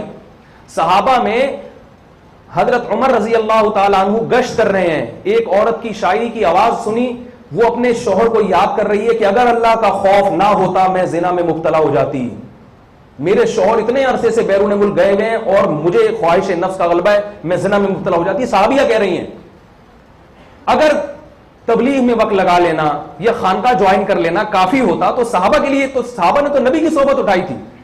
صحابیہ کے شیخ کون تھے؟ محمد صلی اللہ علیہ وسلم. ان سے بڑا شیخ کوئی ہو سکتا ہے؟ وہ صحابیہ کہہ رہی ہیں کہ میرا شوہر اتنے عرصے سے گھر سے باہر ہے, اللہ کا خوف ہے جس سے میں برداشت کر رہی ہوں, اگر اللہ کا خوف نہ ہوتا تو میں کس میں برائی میں مبتلا ہو جاتی. حضرت عمر پریشان ہو گئے کہ میری رعایا میں ایسی عورتیں جن کو زنا کا خطرہ ہے. صحابہ کو بلایا, عورتوں کو بلایا, صحابیات سے مشورہ کیا کہ بتاؤ عورت اپنے شوہر کے بغیر کتنا عرصہ برداشت کر سکتی ہے اپنی خواہش پہ. فرمایا سب نے کہا 4 مہینے سے زیادہ عورت صبر نہیں کر سکتی. حضرت عمر نے فوراً قانون بنایا, کوئی بھی اللہ کی راہ میں جہاد کرنے والا مجاہد 4 مہینے سے زیادہ بارڈر پہ نہیں گزار سکتا. 4 مہینے کے اندر اندر اس کو اپنے گھر چکر لگانا پڑے گا. یہ حضرت عمر نے اس لیے, وہ جانتے تھے کہ بھئی جب عورتیں خود کہہ رہی ہیں نہیں ہو سکتا, تو اب یہ نہیں کہ حضرت عمر نے ان خواتین کو خانقاہ جوائن کرنے کا حکم دیا ہو, ایک عملی حل بتایا. تو یہ اب آپ نے جناب پڑھائی میں مشغول ہیں, ادھر سے پراٹھا گزر رہا ہے, ادھر سے نہاری, وہ ڈبہ پیکنگ کے لیے, تو آپ کا بھی چاہے گا نا, اتنا تقویٰ نہیں ہو. 2 نوالے آدمی کہتے ہیں لے ہی لو یار, بعد میں توبہ نکال لیں گے. بعد میں کیا کریں گے؟ توبہ نکال لیں گے. 2 نوالے لے گا, پھر 4 نوالے لے گا, پھر وہی جو کچھ ہو رہا ہے, کلچر تباہ ہو رہا ہے اس کا. اور اب آپ کہتے ہیں کہ یار میں بھی ایک دفعہ کھانا کھا لوں تسلی سے, تاکہ بھوک, تھوڑی دیر نیند آئے گی, سو جاؤں گا, پھر اٹھ کے اسٹڈی کروں گا. اب جب آپ کھانے کی طرف بیٹھتے ہیں تو کوئی آدمی کہتا ہے اف, اتنی ذمہ داریاں تمہارے اوپر آئیں گی نا کھانا کھانے کے بعد, بتا نہیں سکتا. جتنی بیماریاں ہیں, تو کھانے کے بعد ذمہ داریاں بڑھتی ہیں. بیت الخلاء کی ذمہ داری وہ ایک مستقل ٹینشن ہے. اب کوئی آپ سے کیا, ابھی کھانا کھایا, ابھی تو کوئی تقاضا وقاضا نہیں ہے, کھانا کھایا, کوئی پتہ نہیں ایسے موقع پر تمہیں تقاضا ہو جائے کہ جب تم تقاضے کے لائق نہ ہو سکتا ہے کہیں جہاز میں بیٹھے ہوئے سفر کر رہے ہو اور یا یہ کہ تم ٹرین میں ہو, تمہارا سفر بھی ہے. یہ ساری چیزوں کو ایک طرف رکھا جاتا ہے. بھائی سارے تقاضے, ساری ذمہ داری ایک طرف, کھانا بنیادی ضرورت ہے, یہ پہلے پوری ہوگی باقی دیکھا جائے گا. جب قبض ہوگا تو کارمینا کھا لیں گے, پہلے سے گولی لا کے رکھی ہوئی ہے. تو یاد رکھو, یہ جتنے شادی شدہ لوگوں پہ لطیفے بنے ہوئے ہیں نا, یوں ہو جاتا ہے بیچارہ, ایسے ہو جاتا ہے. ایک لطیفہ تو میں بھی سناتا ہوں نا. ایک کنوارے آدمی کی زندگی کیا ہوتی ہے, وہ کمرے میں نا, جب کنوارے لڑکے ہیں نا, ان کے کمرے میں جا کے دیکھیں میگزین رکھے ہوئے ہوتے ہیں, فلمی میگزین, مختلف اسٹارز کے, ان کے انٹرویوز, ادھر پرفیوم, ادھر مختلف قسم کی پینٹیں, پتلونیں ٹنگی ہوئی ہیں, کرتے کڑائیوں والے, ٹائیاں مختلف قسم کی, اور بڑی رنگین اور ڈیک لگے ہوئے ہیں گانوں کے. جب بٹن دبائیں جو گانا شروع ہو جائے, موسیقی کے عادی, بڑا ایک رنگین زندگی ہوتی. شادی ہونے کے تھوڑے عرصے کے بعد اسی کمرے میں کیا حال ہوتا ہے, پرفیوم کی جگہ مختلف قسم کے کھانسی کے سیرپ, بخار, پیناڈول, سی ایف, پیراسیٹامول, یہ سیرپ رکھے ہوئے ہوتے ہیں. اور حکیموں کی بھی کچھ دوائیں, معجون استخدوس, یہ سر سے جمع ہوا نزلہ نکالنے کے لیے ہوتی ہے. یہ رات کو حکیم نے کہا 1 چمچہ گرم پانی سے کھا کے سوئے کرو. یہ شادی شدہ آدمی, بچوں کے بعد پھر ان کے الگ ایک, میں ایسے لوگوں کو جانتا ہوں جن کے گھر میں بچے ہیں, پورا میڈیکل اسٹور ان کے گھر میں ہے. ایک صاحب نے بتایا کہ اتنے بچے بیمار ہوتے ہیں, ہم نے تو پورا دوائیاں گھر میں لا کے ایڈوانس میں رکھ لی ہیں, ساری لا کے رکھو, میڈیکل اسٹور میں جانا پڑے. لیکن اس کا یہ مطلب نہیں ہے کہ اولاد کے بغیر زندگی اچھی ہے, نا, یہ ساری ٹینشن ہے اپنی جگہ, مگر وہ فطری ضرورت ہے, آپ کی فطری ضرورت ہے. تو وہ شادی شدہ آدمی, اور پھر جو میگزین تھے نا, فلمی میگزین, ان کی جگہ کیا ہوتا ہے, تکیے کے نیچے کتاب رکھی ہوتی ہے, موت کا منظر. رات کو سونے سے پہلے وہ کتاب پڑھ کے سوتا ہے. تو یہ لطیفے بنے ہوئے ہیں, کسی حد تک درست بھی ہیں, مگر اس کے باوجود اس لائف کے بغیر آپ کا گزارا نہیں ہے. وہ پھر بھی سکون میں ہوگا, پھر بھی وہ اس لیے کہ اس کو اب ان ڈیک کی اور ان چیزوں کی ضرورت نہیں ہے.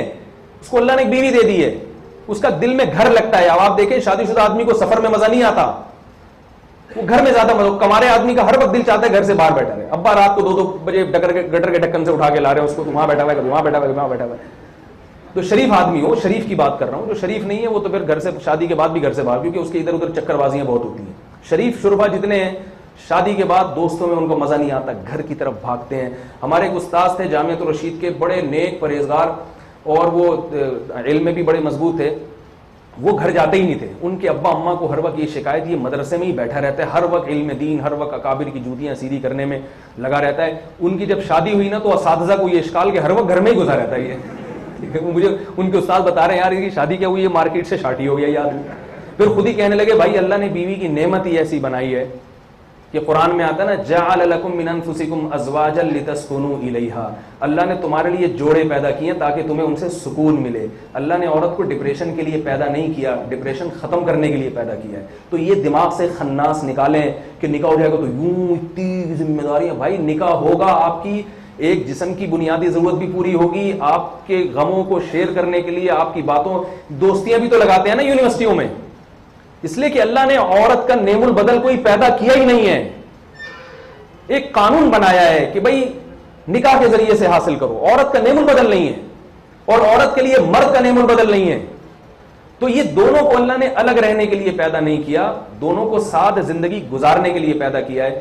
تو آپ نکاح کریں، اگر آپ کی ابھی جاب لیس ہیں تو بھائی بتا دیں کہ ٹھیک ہے ابھی ہم نکاح کر لیتے ہیں، ابھی بھی تو اپنے ابا کے گھر میں کھا رہی ہے نا، تو جتنا مجھ سے ہو سکے گا میں کھلاتا رہوں گا، اور کیا ہے کہ جب میری جاب لگ جائے گی تو پورا خرچہ میں اٹھاؤں گا، اس میں کیا ہے، کوئی حرج نہیں ہے بھائی، ابھی نکاح کر لیتے ہیں، پھر جو ہے نا ہم زندگی گزاریں گے. ایک مجھے ایک مل تو جائے گی نا ایک زندگی گزارنے کے لیے، کوئی بیوی تو مل جائے گی اور اس کو ایک مرد مل جائے گا، پھر ہم جو ہے نا اس سے آپ کی توجہ کیا ہو جائے گی، ایک طرف مرکوز ہو جائے گی، ایک طرف توجہ آپ کی مرکوز ہو جائے گی، طبیعت کو اطمینان اور صحت اچھی ہو جائے گی. نکاح کیے بغیر آپ کچھ بھی کر لو صحت اچھی ہو ہی نہیں سکتی آپ کی، ناممکن اور محال ہے یہ. اور میں نے اپنی زندگی میں آخری بات بتا کے بس اپنے بیان کو ختم کرتا ہوں، اپنی زندگی میں میں نے اپنے جن اکابر کو دیکھا ہے جنہوں نے بہت زیادہ علمی خدمات انجام دی ہیں، ان میں 99% وہ ہیں جن کی 15 16 سال کی عمر میں شادی ہوئی ہے. ہمارے جامعۃ الرشید کے محتمم حضرت مفتی عبدالرحیم صاحب، کتنا کام اللہ ان سے لے رہا ہے، ان کی 14 سال کی عمر میں شادی ہوئی تھی، ان کو تو اتنی ذمہ داریوں میں آنا چاہیے تھا کہ وہ تو کچھ خریدتے ہی نہیں. اور میں جو استاذ مجھے میرے سب سے قریبی استاد جو مجھے دینی لائن پہ لانے والے، مدرسے میں پہنچانے والے، ان کی 16 سال کی عمر میں شادی ہوئی ہے. ہمارے شیخ حضرت مفتی رشید احمد صاحب رحمہ اللہ کی شادی جلدی ہوئی. جتنے ہمارے اکابر گزرے ہیں آپ، اور میں آپ کو بتاؤں کہ میں نے جو دین کے کاموں کا آغاز کیا نا، جو زیادہ ایکٹیو ہوا ہوں میں شادی کے بعد ہوا ہوں. جب کنوارا تھا تو میری صحت ہی صحیح نہیں رہتی تھی، کھانسی ہے تو وہ نان اسٹاپ کھانسی شروع ہوتی چلی آ رہی ہے، اور کھا رہے ہیں ہضم نہیں ہو رہا. یہ جو آج کل میں سائنسی ٹوٹ کے لوگوں کو بتاتا ہوں نا، بہت سے ایسے ہیں جو اپنے اوپر تجربے کر کے آ گئے ہیں، بھئی ایک چیز کھانے سے یہ ہوتا ہے، یہ چیز. کنواروں کا یہی مسائل ہیں، کسی کو الرجی ہے، کسی کو کھانسی ہے، کسی کو ایسے پیلیا کے مریض بیچارے. آپ کنواروں کو دیکھیں، حالت دیکھیں ان کی، چہروں پہ رونق نہیں ہے، نور نہیں ہے، نکاح کرتے ہی چہرے پہ رونق آ جاتی ہے انسان. تو اس طوفان بدتمیزی جو بے حیائی ہے، اس کے خاتمے کا واحد حل کیا ہے، بولو بھائی، نکاح. تو اس بے حیائی کو کنٹرول کرنے کے لیے آپ جلد سے جلد نکاح کو فروغ دینے کی کوشش کریں. کوشش کریں گے کہ نہیں کریں گے؟ اللہ عمل کی توفیق عطا فرمائے. جی